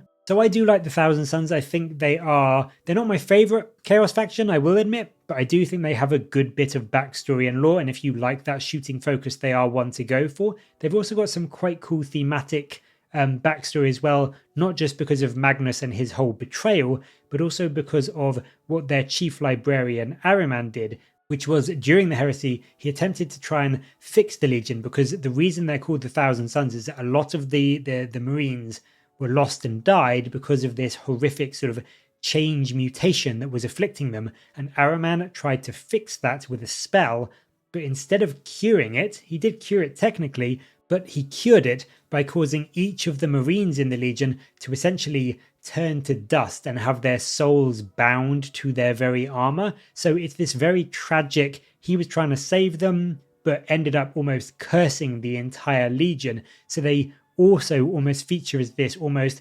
automaton style army where they have no emotions or feeling or remorse or even individual thought. They are just these almost robots that act under the will of the more powerful sorcerers in the Legion, which is a quite horrendous but also incredibly cool and chaotic backstory. The final Chaos faction is actually a mirror image of the Loyalist one, the Imperial Knights. The Chaos Knights are those huge honourable knights which have simply fallen to the temptations of Chaos, much like the Heretic Astartes, and they have betrayed their bonds and want to just see the Imperium burn. They are similar in terms of design and style, like the actual knights you can bring are largely the same. They are just a lot more horrific and ruined and desecrated than their loyal brothers. They've got a lot more sort of spikes and torturous weaponry that they wield, and they can be a bit more sort of melee focused than the loyalist counterpart. Things like the Knight Abominant with its tentacled armor that you can see on the screen now are a good example of that. In terms of their overall playstyle and rules, they are very similar to the Knights. They can be both ranged and melee, but they do tend to just want to get up in the enemy's face and just unleash their horrific melee fights and their horrific melee damage into the opponent. Where they also have a focus is, instead of achieving these noble deeds and bonds, they have a focus on forcing the enemy to fail battle shock tests, so basically force that fear and dread into the opponent, and then if the enemy does fail those battle shock tests, they get some extra bonuses against those. It's honestly not the best rule, and I would say the Imperial Knights are generally better, but if the aesthetic of the Chaos Knights is more appealing to you, then they are definitely one to consider. They also, as of this afternoon or this evening, I'm recording this on Sunday the 1st of June, they've just had their newer codex announced, so it's going up for pre-order next week, so they will get some new rules and updated detachments in there as well, so that might make them a bit better than they currently are. So we've now gone through the Imperium and the Chaos forces. It's now time to move on to the final subset of factions, which is the esoteric and the strange Xenos factions of the 40k galaxy. And to begin with, we have one of the oldest races in the known galaxy, as well as one of the most aloof and proudest, and that is the Aeldari, formerly known as the Eldar. The Aeldari once ruled most of the known galaxy, and for millions and millions of years had total control through their webway gates and their unparalleled mastery of psychic powers. They genuinely thought they had no equals, and aside from a brutal war, the War in Heaven, which featured the Necrons millions upon millions of years ago, they really were in total dominance. But their main role in current 40k comes after their fall from grace and their fall from power. In their ongoing self-indulgence and overconfidence in their mastery of the known galaxy, they began to slip more and more into depravity and excess, and then at the sort of peak of this, at the peak of their hedonism, in this sudden single moment of pure unfiltered darkness that was spawned from their ongoing cults of pleasure and ecstasy and excess, they spawned the newest chaos god, which was of course Slaanesh. They were the very race that led to Slaanesh's creation. And in that one single instance, their entire empire was shattered with billions, if not trillions, of Aeldari dead. And now all that is left is this race that is this fading remnant, a memory of what once ruled the galaxy. So they are very much a tragic faction, but one that still has a lot of strength and power, especially on the tabletop. They are still one of the most technologically advanced races in the setting, and they do fit now quite well into that small elite army playstyle. They are actually split into various factions. You've got the main craft world Aeldari, which now live on massive moon-sized ships called craft worlds, where they try to continue their civilization and just get by, avoiding the gaze of Slaanesh, who to this day still hunts down the Aeldari to try and consume their souls. You also have the Ynnari and the Harlequins, who are offshoot factions that can be used in the same army as the Aeldari on the tabletop and have sort of this ongoing relationship with them in the lore. So the Harlequins, they are the guardians and the keepers of the fabled Black Library, and they serve what is known as the Laughing God, whilst the Ynnari, they seek to actively destroy Slaanesh, and they think they can do that by awakening the god of the dead, who is called Ynid, and by doing so they will actually restore the Aeldari to their former glory. So there's quite a lot of interesting lore for the Aeldari and sort of a backstory for them. They are almost perpetually at this sort of 2 minutes to midnight zone, and it's kind of hard to imagine GW ever progressing it too much because obviously they can't really kill Slaanesh, and so they are always kind of stuck at this 2 minute to midnight standpoint. But it's still a very interesting bit of lore and background for you to sort of like get engaged with and play around. The Aeldari are a huge faction model-wise, and one that if you really love a load of brightly coloured units with a fantastic array of unique designs, you really will have a lot to sink your teeth into. Between the citizen soldiers of the Guardian squads to each of the individual aspect units, every single model in your army can be completely unique and just look absolutely stunning. They also have some of the coolest looking vehicles and tanks with your fast moving skimmer tanks like fire prisms. You've got some really big centerpiece models like the new avatar of Cain, the embodiment of the Aeldari god of war. So you really can just build this army in so many ways. And what is also really good about the Aeldari is that quite often they are all very fun and actually quite powerful. The codexes throughout the editions have typically been on the upper end of the strength scale. Now, conversely, they can be quite a hard army to pilot and do well with if you are a new player, because they do require a lot of skill. If you play the Aeldari wrong, you can find them to be incredibly squishy. But once you get to grips with them and know sort of their tactics and strategies and how to play them well, then you can absolutely demolish an enemy before they can even react. There are a lot of mechanics that disrupt enemy battle plans incredibly well, stopping them from firing Overwatch or just making some really nasty reactive moves to get out of range of your opponent. So you really can use this army to counter a lot of your opponent's tactics. So if you want an army that requires a bit more sort of a tactical nuance, then Aeldari will definitely be one that you will enjoy. The Aeldari are also quite interesting in they're not a sort of this generic army like sort of your Marines or your Astra Militarum. They are hyper specialized, so you have units that can really only do one thing, but they do it really well. So if you like building an army that is almost sort of like slotting pieces of the puzzle together, the Aeldari will do that for you. You have things like your Fire Dragons, which will absolutely ruin a tank or a vehicle's day, but aren't particularly effective into infantry, whereas other units like your Dire Avengers will just melt through a huge blob of guardsmen, but be much less effective into things like Land Raiders or Imperial Knights. So you do really have to plan your battle out quite well and know when to use the right unit and the right stratagem at the right time. So as I said, it's definitely an army that needs you to think and plan a lot more. But if you enjoy that, and when you get it right and know the playstyle, it is so rewarding to play. The Aeldari also have some dark brethren in the Drukhari, who are the Aeldari that after the fall delved into more of a dark, sadistic path. They are still the same ancient and highly technologically advanced race, but they instead rely on piracy and enslaving enemies to extract the souls and the pain that they use to feed Slaanesh and keep Slaanesh at bay from them and just avoid her gaze. So rather than trying to save their souls in ancient soul stones like their more noble Craftworld brethren do, they are much more malicious and cruel and torturous, and they essentially act as the pirates or the raider faction of 40k. They are ridiculously fast and they are ridiculously fragile and play into this hit and run style gameplay that lets you dive in, just do a huge amount of damage to an enemy and then try and get away and hide away from any return fire before your opponent can react.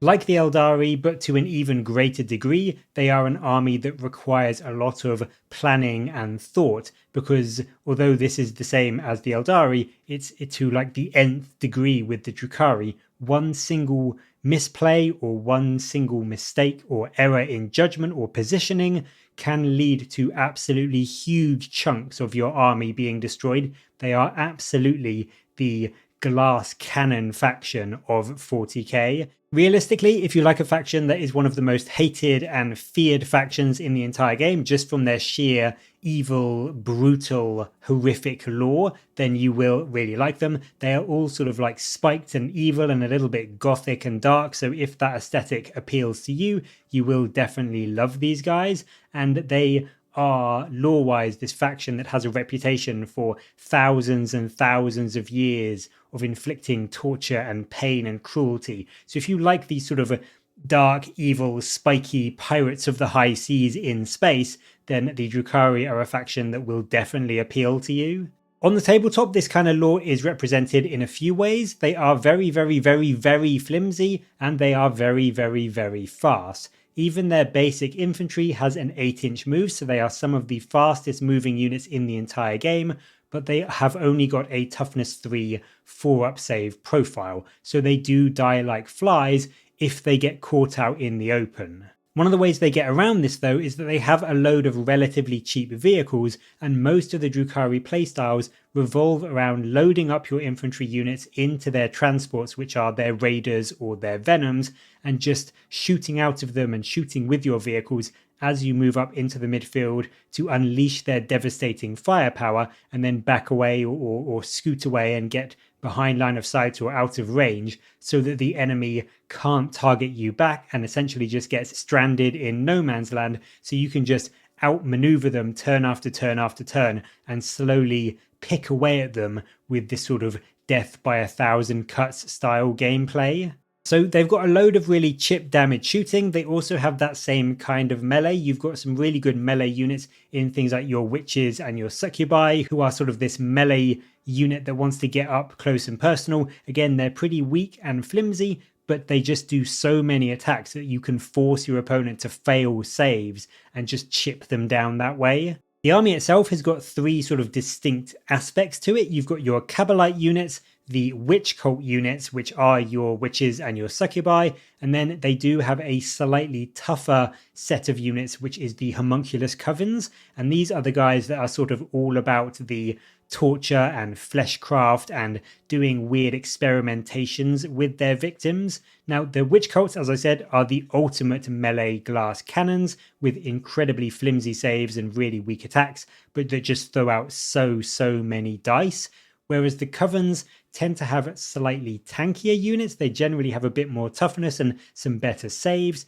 And then they also have some big death engines like your Talos units that are actually quite tough for their points and can just move up into the middle of the board and just demolish infantry and vehicles with their surprisingly decent melee and shooting output.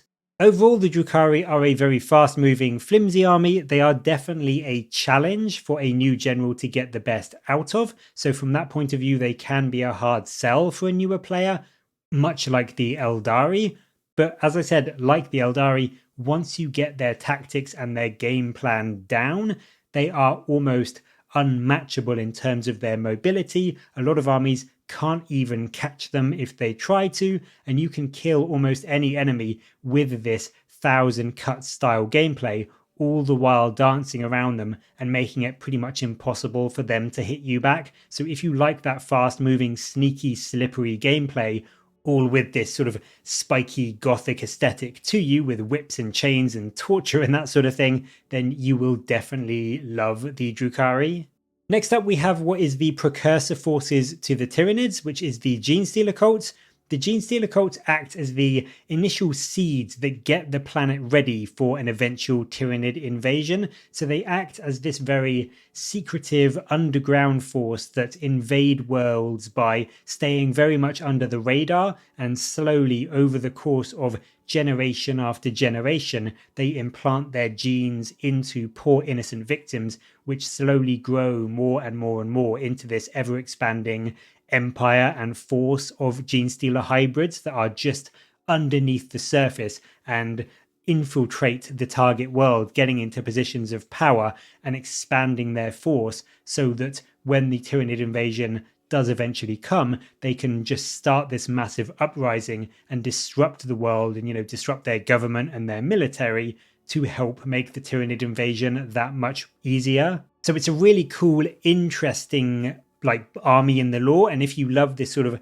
clandestine, stealthy, underground cult style background, then it's a faction you'll really enjoy reading about and getting to grips with. The issue with it is that it's fair to say that's kind of a hard thing to represent on the battlefield just because of how 40k plays. So whilst it's a really good, fun set of background and lore that you have for the Genestealer Cults, it doesn't, in my opinion, always translate that well to how they play in actual games. But Games Workshop have done some work to try and represent that, and the Genestealer Cults have got a rule as their army rule called Cult Ambush, and it essentially allows them to bring units back to the game with their unique resurgent point mechanic. And so essentially, even after your opponent has destroyed some of your stuff, you can bring units back, and you can bring it back on using strategic reserves and have it appear at various points on the battlefield using your cult ambush markers, so that you can almost trick your opponent and make it seem and sort of try and re-envision this idea of your cult units just rising up from the sewers and from sort of where your opponent least expects it in this ambush attack as they sort of start their uprising. So it kind of works that way. It's not 100% accurate in terms of the representation of how a Genestealer cult uprising would actually look in the lore, but I mean, it's close enough to get you that feel and that idea and that representation of how the army does kind of play in the lore as much as possible on the tabletop. Your actual individual units on the battlefield are quite squishy. Essentially, a lot of your stuff is the equivalent of guardsmen, because you are essentially just cultists that have been indoctrinated into serving the hive mind. But you do have some decent shooting and a few detachments that make you even scarier when you pop up from hiding, giving you things like sustained hits or ignores cover on your shooting, just to help make the absolute most out of those ambush attacks. Your army is also quite character heavy. You rely a lot on things like your Magos and your Primus units to get the best sort of psychic support and buffs for your army to really punish the enemy. Although it's fair to say you do still have some access to some scarier, stronger units. You do get access to full pure strain Genestealers, so you do have some terrifying melee threats that can just charge in from sort of underground or from reserve and just mulch enemy infantry incredibly quickly. Kind of like the Aeldari and the Drukhari, it can be an army that is hard to master just because a lot of your stuff is so flimsy. So once again, it's a faction that you definitely need to plan out where you're going to strike, where you're going to have units coming up from reserve from, so that you can focus your firepower and focus your attacks to take out big, scary enemy threats and avoid as much return damage as possible. It does also have a downside in that it's quite an expensive army to build, because you do have a lot of models in your army. It is a bit of a horde faction, so you are going to have to buy a lot of kits to get a full, complete army. A way to lessen the blow for that, though, is that a lot of the stuff you can bring, or at least some of the stuff you can bring, is actually Astra Militarum units, because you can bring a sort of combined arms detachment of some of the Astra Militarum units to represent the local PDFs that have been indoctrinated into your cult. So you can, in some ways, almost feel like you're getting two armies in one, because certainly on a friendly level, you can absolutely play a lot of your Genestealer Cult stuff as just an Astra Militarum faction. You know, you can bring things like your regular guardsmen, your Lehman Russ tanks. So if you wanted to at least try out the Astra Militarum, especially amongst friends, that's very much a thing you could do. Generally, if you like an Astra Militarum style list with lots of guardsmen and cheap infantry and tanks, but you want it to have a bit more of a sneaky, clandestine, alien theme, then the cults might be an option that you want to consider instead of just the plain Astra Militarum. Next up, we have the newest Xenos faction in the game, the Leagues of Votann. You may remember these if you played all the way back in 2nd edition, as these guys are essentially a revamped version of the old squats. Admittedly, they are very, very different in terms of look and aesthetic to the squats, so you may not recognize them all that much, but in lore, they are meant to be very, very similar. The Leagues of Votann are some of the most highly advanced factions in the game, and they are all about mining and profit, but they make use of some really, really old archaeotech technology that puts a lot of the Imperial stuff to absolute shame. So they really are much, much more advanced than the wider Imperium. And that can actually make them feel, in some ways, just like a more dangerous Imperial faction. In terms of their aesthetics, they are definitely inspired by that fantasy dwarf vibe. They've got a desire for wealth and riches and mining and digging. They are short and they are relatively slow. So they are this sort of almost pondering, quite sturdy, but sort of greedy, delving faction, which will impact how you play them because they can take a while to get around the board. However, they do have a lot of power to make up for that poor speed. They've got some really good melee output on a lot of their units, but I would say they are more often than not seen as primarily a shooting army. You've got a lot of vehicles and units that have some absolutely devastating weaponry, and even your basic infantry unit, the Hearthkin Warriors, can bring an Ion Blaster each, which is a Strength 5 -2 AP gun, which is far, far superior to the Strength 4 -1 AP bolt rifles that even things like the Primaris Marines carry.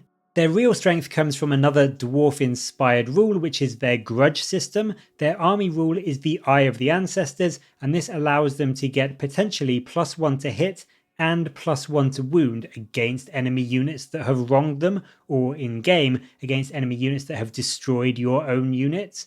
But the army rule allows you to pick 2 targets for this at the start of the battle. So right from the get-go, right from the start of the game, you can pick 2 key important enemy units that you will be getting +1 to hit and +1 to wound against right from turn 1. So that is a really, really strong army rule. Overall, they are a relatively small faction. They have got some new lore and they are a very recent faction, so they haven't been fully fleshed out yet. But if you love dwarves in fantasy and you like this idea of a super advanced technological faction that is relatively slow moving but has some really devastating output both in combat and at range, and is all about this sort of delving deep and digging and finding riches kind of backstory, and you like their unique aesthetic, which I know a lot of people don't, but if you like their very unique, very particular aesthetic, then you will definitely love the Votann. The much feared Necrons are the next faction on this list. This is an army that has been steeped in lore, or lack thereof, since their initial appearance back in issue 217 of White Dwarf, where they massacred a load of sisters at the Battle of Sanctuary 101. Now, in current lore, they are much more fleshed out with actual background and actual characters that speak and have personality. Some people think that's bad. They used to be just this old, inhuman, nameless, numberless, characterless army that was essentially, we knew nothing about them because they never spoke, they had no personality, they were just essentially a horde of death. And some people really loved that idea and that gameplay and that style of background. I'm of two minds, admittedly. I do like the fact that we now have some characters that we can get point of view stories about. We have Imatech and Trazyn the Infinite to get some actual thought about the history of the Necrons and their goals and what they are striving to do. But equally, you can definitely say there is something very, very cool and interesting about a faction that just doesn't speak, is just endlessly, relentlessly coming and just won't die no matter how much firepower you put into them, and essentially is just doom coming towards you. So you may love their faction lore at the moment, you may dislike it, but I think it's definitely taken some steps in the right direction just to make them a more interesting faction for players to really feel like they can engage with. In either case, the new Necron lore does have them as one of the oldest factions in the game. They have been asleep for the last 65 million years following their endless war in heaven against the Aeldari. And what the Necrons were, they were originally a race called the Necrontyr, and they had a lust for immortality because they were dying very, very quickly due to the circumstances of the planet they lived on, which was very near to a hostile sun. So what they did is they had these sort of gods that they worshipped, which were the powerful Catan, and they made a deal with them to essentially extend their life, but they were tricked by the Catan and ended up being entombed in their now metallic forms for all time. So they're very bitter and they're very angry, and they essentially just hate all other life. What they are now is this unrelenting, merciless blight of the galaxy that has awoken once again and seeks to wipe out all other life so they can take back control of the galaxy once more. And what's really good about the Necron is that they've got some really cool, long, great backstory and history with the 40k kind of overall story, but they're also a really, really good faction for new players because they are one that is very, very simple to play. They've got decent, good stats with most units having reasonable saves, reasonable sort of hit rolls in range and melee, decent output at range and melee. They are definitely a bit of an all-rounder faction that can do most things well. Even things like the Humble Warrior, whilst being nothing special, is able to come in a squad of 20, so it does make them deceptively durable and deceptively damaging. They also have a unique rule in reanimation protocols, which means they can also be quite forgiving as an army, because with this rule, any models that you lose can have a chance to get back up and be returned to your army in your command phases. So they are quite newbie friendly from a rules perspective, but also on top of that, they're also quite beginner friendly from a building and painting perspective. They are one of the simplest, if not the simplest armies to paint in the entire game. And whilst yes, they do have some complex kits, Illuminus, Caesaras, I'm looking at you, but quite a lot of their kits are relatively new. They're really easy to put together and they are straightforward in terms of their instructions. They're also a relatively cheap army to get because they were a 9th edition starter army. You can still get quite a lot of their starter sets and their units for relatively cheap on places like eBay. And then for new players that just want to get an army painted up and put on the battlefield, they are so quick to do that. Essentially, all you need to run an army of Necrons is some lead belcher spray, a quick dry brush, and then maybe some green for the guns and a few of their cables and wires. That's all you need and you are done. It's very fast, very easy. And I mean, yes, it's not going to win you any painting competitions, but it's enough to get an army onto the board and get some games in, which is realistically for a new player, the most important thing to do. On the flip side for the Necrons, once you do have a bit more of a grasp on painting and modelling, they also have a load of scope for extending that skill and that ability. They've got some really cool designs with their symbols and their various gorse parts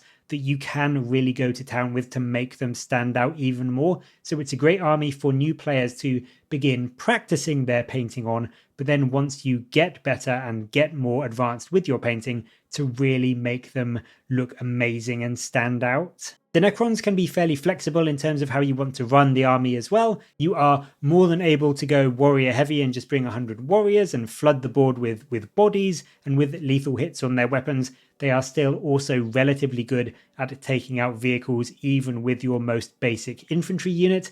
Otherwise, you have some strong vehicles with things like your monoliths and your doomsday arcs being absolutely brutal in terms of their output. And you even have a few really cool centerpiece units with things like the Silent King and the Catan shards. So you can build an army that looks fantastically cool on the battlefield with quite a minimal amount of effort. And with things like the Silent King in particular, it is a really impressive centerpiece unit. So they are just a very easy army to play. They've got a lot of cool, fun stuff. They are quick to build, they are quick to paint, and they are just relatively forgiving in terms of getting you used to the game and learning how the rules work as well. So they are just a fantastic army for a new player to start with. From the heartless, cruel, unfeeling Necrons, we next up have probably the funnest faction in the entire game, and if you just play 40k for the sheer joy of rolling dice, then you will immediately love the Orks. The Orks are zany, wild, crazy, and just hilariously fun. They are all about the fight, whether that is at range or up close and personal, on foot or in vehicles or in big stompy walkers or anything in between. All they care about is a good fight. So if you love the idea of just charging into combat, just yelling on the battlefield and just having so much fun with your friends playing the game, the Orks will give that to you in spades. Their lore is just all about that. All they want to do is find the toughest opponents and give them the best fight possible, whether that is a green tide of boys just flooding the board, or a more elite unit of mechanized death dreads and mega armored knobs that are a bit more of an elite style of orc list, or even the newer beast snaggers who are all about squigs and just taking down the biggest monsters in your opponent's army. There is a playstyle for any way that you want to run these guys. The orcs worship the gods Gork and Mork, and with their familiar warcry of Warg whenever they charge, the faction is just brilliant fun to play and so much fun to read about in the lore. They do just have the most interesting and funny stories about them. Although it's fair to say they do also have a darker side. They definitely do fit into that grim, dark style of 40k. They are, make no mistake, incredibly vicious and incredibly brutal. So for all their fun and games, you can actually run an army that is legitimately scary and legitimately powerful in terms of the models that you can bring. They're also quite interesting in terms of how you can paint them, because one of the things that is important to know about the orcs is that they generate a psychic field between them as sort of like a race. They don't fully understand it, but essentially what they believe in, and the more they believe in it, causes it to come true. So the adage you may have heard, which is that red ones go faster, well, because the orcs believe that, they paint their vehicles red, and that does actually make them go faster. So it is a really great opportunity as well for a new player to paint some really interesting stuff up. You can go with some really, really interesting and unique schemes. Maybe you want all of your orcs to have, red footwear and boots and shoes because in your army they think it will make them run faster. Or you can have some purple camo on your skin because, as everyone knows, purple makes stuff invisible. So having some orcs with some purple on them, it just really allows you to go to town with engaging and embracing the zany thought pattern of the orcs and making it really represented well on the battlefield in your army.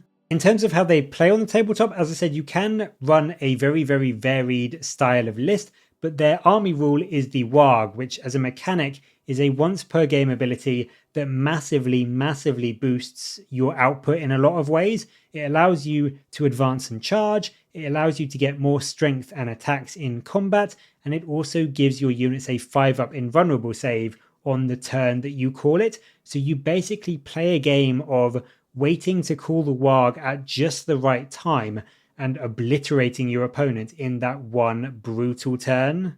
The downside of the orcs is that they can feel a bit squishy and underwhelming when you are not in that one turn of the Warg, which is a shame. But as long as you are on board with the fact that your stuff will die in droves, even the weakest of enemy firepower will be getting through your pretty awful saves. But when you do manage to make it into combat, you will have an absolute blast with just the amount of dice that you will be rolling, the amount of interesting, unique, and crazy attacks that you will be able to throw into your opponent, and just the style and the design of the cool models that you will have on the board. Whether you've got, some of the cool orc buggies driving around and shooting into your opponent, some of their awesome flyers flying around the battlefield, even things like your big knight-sized Gorkanauts and Morkanauts are incredibly fun to build and paint and put down on the table.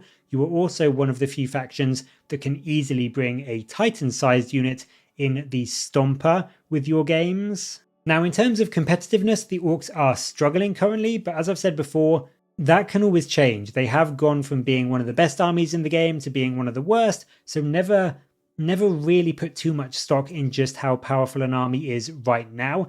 They are an absolute blast to play, whether you prefer getting up close, whether you prefer shooting, whether you prefer a foot slogging army or one with loads of vehicles or mounted units.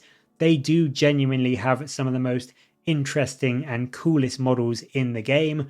Mosrog Scragbad, your Warbikers, even your Humble Gretchen are just so much fun to put together and paint and put down onto the table. So if you love an army lore-wise that is an unstoppable, endless green tide that just loves war for the sake of war and has an almost unparalleled, unequal level of power and strength just through their sheer belief, and one that on the battlefield itself has got one of the most varied and exciting ranges going, then you really, really will love the Orks. And if you can put up with the fact that you will roll 60 dice and only 20 of them will hit and still have fun, then this is definitely the faction for you.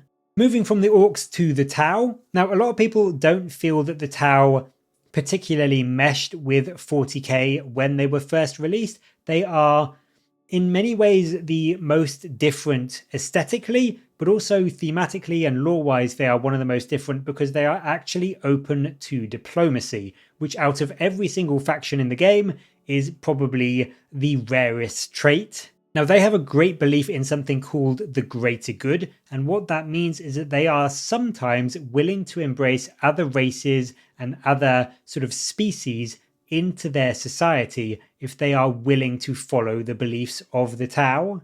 So make no mistake, they are not a nice faction by any stretch, but they are one of the nicer, more diplomatic factions in 40k, and so from that perspective they don't always hit that sort of grim, dark vibe that a lot of people love in this game.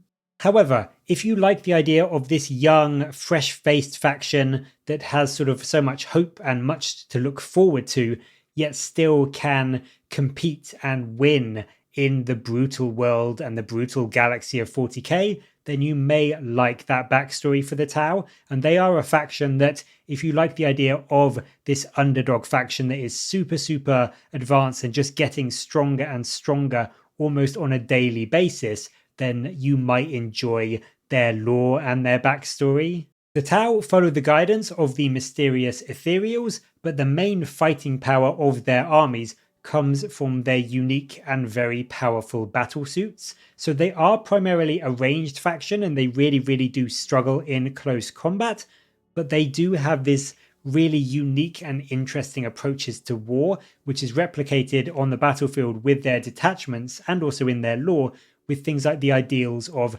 Carrion and Mont-Car, which is sort of how they approach war and how they approach fighting. And I think whether you love them or not, they are a faction that a lot of people don't really appreciate enough.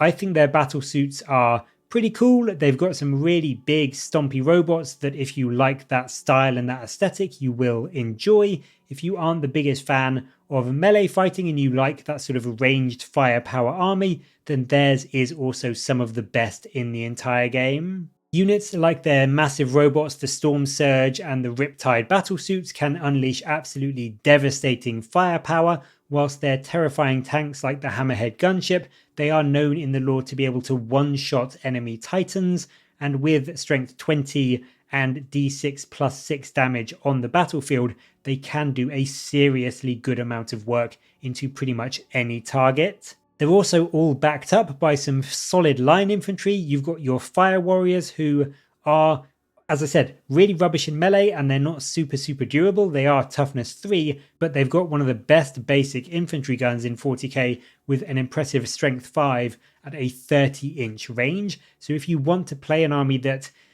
doesn't always castle up, but can castle up a bit more and then just let your battle suits drop in and be more of a reactionary force, then your fire warriors can form this great sort of backbone to your army, being this long-ranged line of firepower that can shoot into most enemy units before they can even get into range of yours. What's also unique about the Tau, as I mentioned, in that they are this more diplomatic faction, is that they get some other support from other races in the form of their auxiliary units, the Kroot and the Vespid, who are essentially races that have joined the Tau Empire. So even if you want to play Tau, but you don't want to run a full, pure battlesuit army, you can bring some of these support units, and you can even bring a full detachment to run just Kroot units if you want, with the Kroot hunting pack, and that gives you some really great buffs to your Kroot units with things like bonuses to hit and to wound, as well as some extra durability with things like invulnerable saves for your Kroot models. So they can be quite a varied army. They are typically an army that is made up and led by big units of robots and battle suits, but they can do a bit more of a varied sort of play style and varied look if you want to. And essentially on the tabletop, they are a shooting faction. They definitely can outshoot even things like the Astra Militarum, but what is slightly different about them to some other shooty factions is that they require a lot of synergy to work. Despite being a purely shooty army, they generally have quite a mediocre ballistic skill of only 4+. So what you need to do is use some of their other tools like their plethora of drones and their army rule, which is for the greater good, which allows one Tau unit to support and buff some of your others to get the most out of them. So it can be hard to set up, and you do need to sort of combo things together on a case-by-case basis to really get the most out of the faction. But if you do that, you can focus down enemy targets one at a time, and it's really, really possible with the Tau to wipe out a load of key enemy units before they can ever get into range of your army. The final Xenos faction is the Endless Swarm of the Tyranids. They are one of the most terrifying factions in all of 40k. They are an extra-galactic threat which has begun to invade the Milky Way galaxy and seems, at present at least, to be utterly unstoppable. They are the last remaining totally inhuman faction, apart from the demons, I guess, although they do have a bit of personality in some of their greater demons, but the Tyranids are utterly, utterly inhuman. They are led by the unseen hive mind, which is this overarching entity guiding the hive fleet, and nothing else really has its own free will or thoughts. They are all just led by this big unseen force, and it directs them to, quite simply, consume entire planets and systems. So what they do is, once they've identified a target, they just invade it with these massive hive fleets that are, trillions or even quadrillions of entities big, and they just invade. They just endlessly approach this planet with no way to stop them, short of, blowing up the planet itself. And they are, in the lore, just this terrifying, unstoppable horde. And there's lots of instances in the books and the stories where they simply overwhelm the planetary defenses by just sending body after body after body until the literal planetary defense runs out of ammo, and then they just swarm over the survivors. So they are the ultimate sort of end game style faction. They are this aliens inspired army with no actual sort of vehicles or even typical weapon designs seen. Instead, they are just this biologically designed race. So all of their vehicles and their sort of bigger monsters, even their swords and their guns, are sort of this organic design, and they are almost part of the models themselves. So they are literally designed with one sole purpose: to do whatever that may be. You've got things like your lowly termagants, which are just a meat shield to take enemy firepower, while some of your more advanced synapse creatures like the warriors and the zoanthropes and your hive tyrants act as these sort of lieutenants for the hive mind to guide the swarms on the ground and enact the will of the hive mind on those nearby units. So it's a really interesting playstyle. In the past, like that synapse range, which is the range at which some of your more advanced units can lead and guide their units, has been a bit more of a big factor, and it's been really important to keep your synapse units alive. That's less so the case in the current edition, but it's still a really interesting sort of design philosophy where you want these really big, important units to sort of protect and guide your weaker, lesser advanced units. But at the same time, you need to keep those synapse units safe, because once they are gone, your army can tend to sort of fall apart in how effective it is. They've also got some really interesting army rules. Their army rule is the Shadow of the Warp, which is this sort of blacking out of the connection to the warp, so that in the lore, your opponents can't escape, and they just get this feeling of impending fear and sheer dread as the Tyranids approach. And on the battlefield, that is represented by unleashing a once per game battle shock test on every single enemy model on the table. It's not always the most effective army rule, but it's a really thematic and fluffy one, and it can feel really, really good on the turn you decide to unleash it, to watch a load of the enemy units fail their battle shock test and just completely ruin their plans for the turn. They are just, in my opinion, one of the coolest factions in the game. They've got some brilliant lore, which hasn't always been delved into super deeply, but that's because as I said, there are no point of view characters to focus on. And for me, that's one of the reasons why they're so good. They are almost just this force of nature, this unending, unstoppable force that could spell the end of the galaxy, and there is no real way to stop them. We can just slow them down. They are also quite varied in terms of how you want to play them on the battlefield. You can run a huge horde list with hundreds of smaller gaunt units to, take the enemy firepower until you just overwhelm them.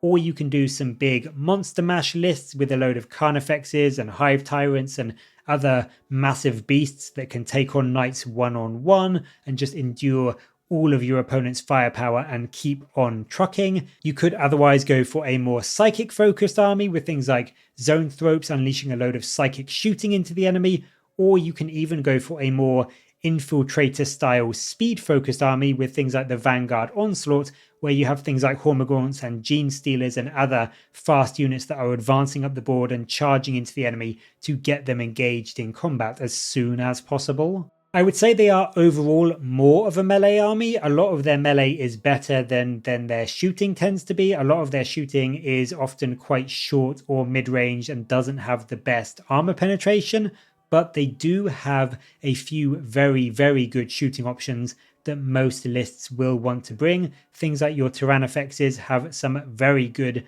48-inch range anti-tank shooting, but in general, it's an army where you want to be in the midfield, you want to tie up the enemy with your weaker chaff, whilst your bigger, scarier, more important units get into position to charge and just wipe out the key enemy targets when they're ready. What's also really good about the Tyranids in this edition is that they are super easy to get into because they are this edition's starter faction, so you can get a load of units for a very good price.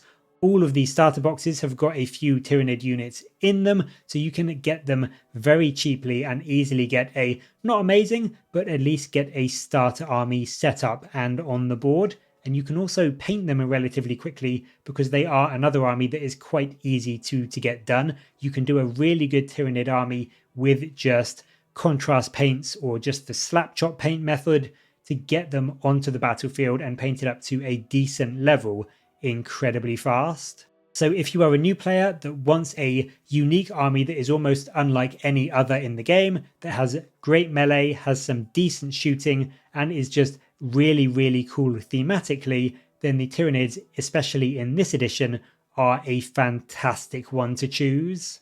And that is it. Those are the main factions of 40k. There are a lot to choose from. I know that. It can absolutely be a difficult decision to decide. Sometimes you love the look of a faction but not the lore, or you love their rules or that kind of thing but you don't like the models. It can leave you at a bit of an impasse.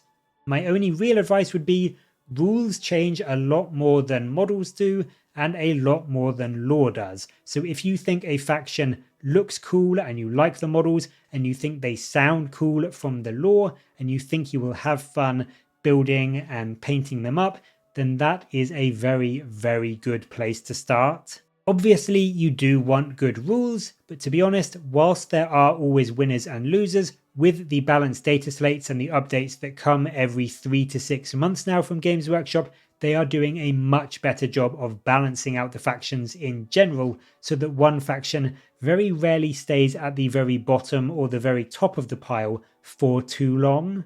So in my opinion, always go for looks over rules. Find a faction that you love the models for, pick some up, give them a try. Maybe don't go too crazy getting a full 2000 points right out the gate, but getting a combat patrol, for instance, is a great way to see if you like building and painting that particular army, and it can give you at least a good idea of how it plays on the battlefield. And then you can, of course, decide if you want to build more and expand on it, or just give another army a try. So that's going to be it for this video. I do really hope it has been useful. Let me know any thoughts or comments or armies that you've been persuaded to try down below.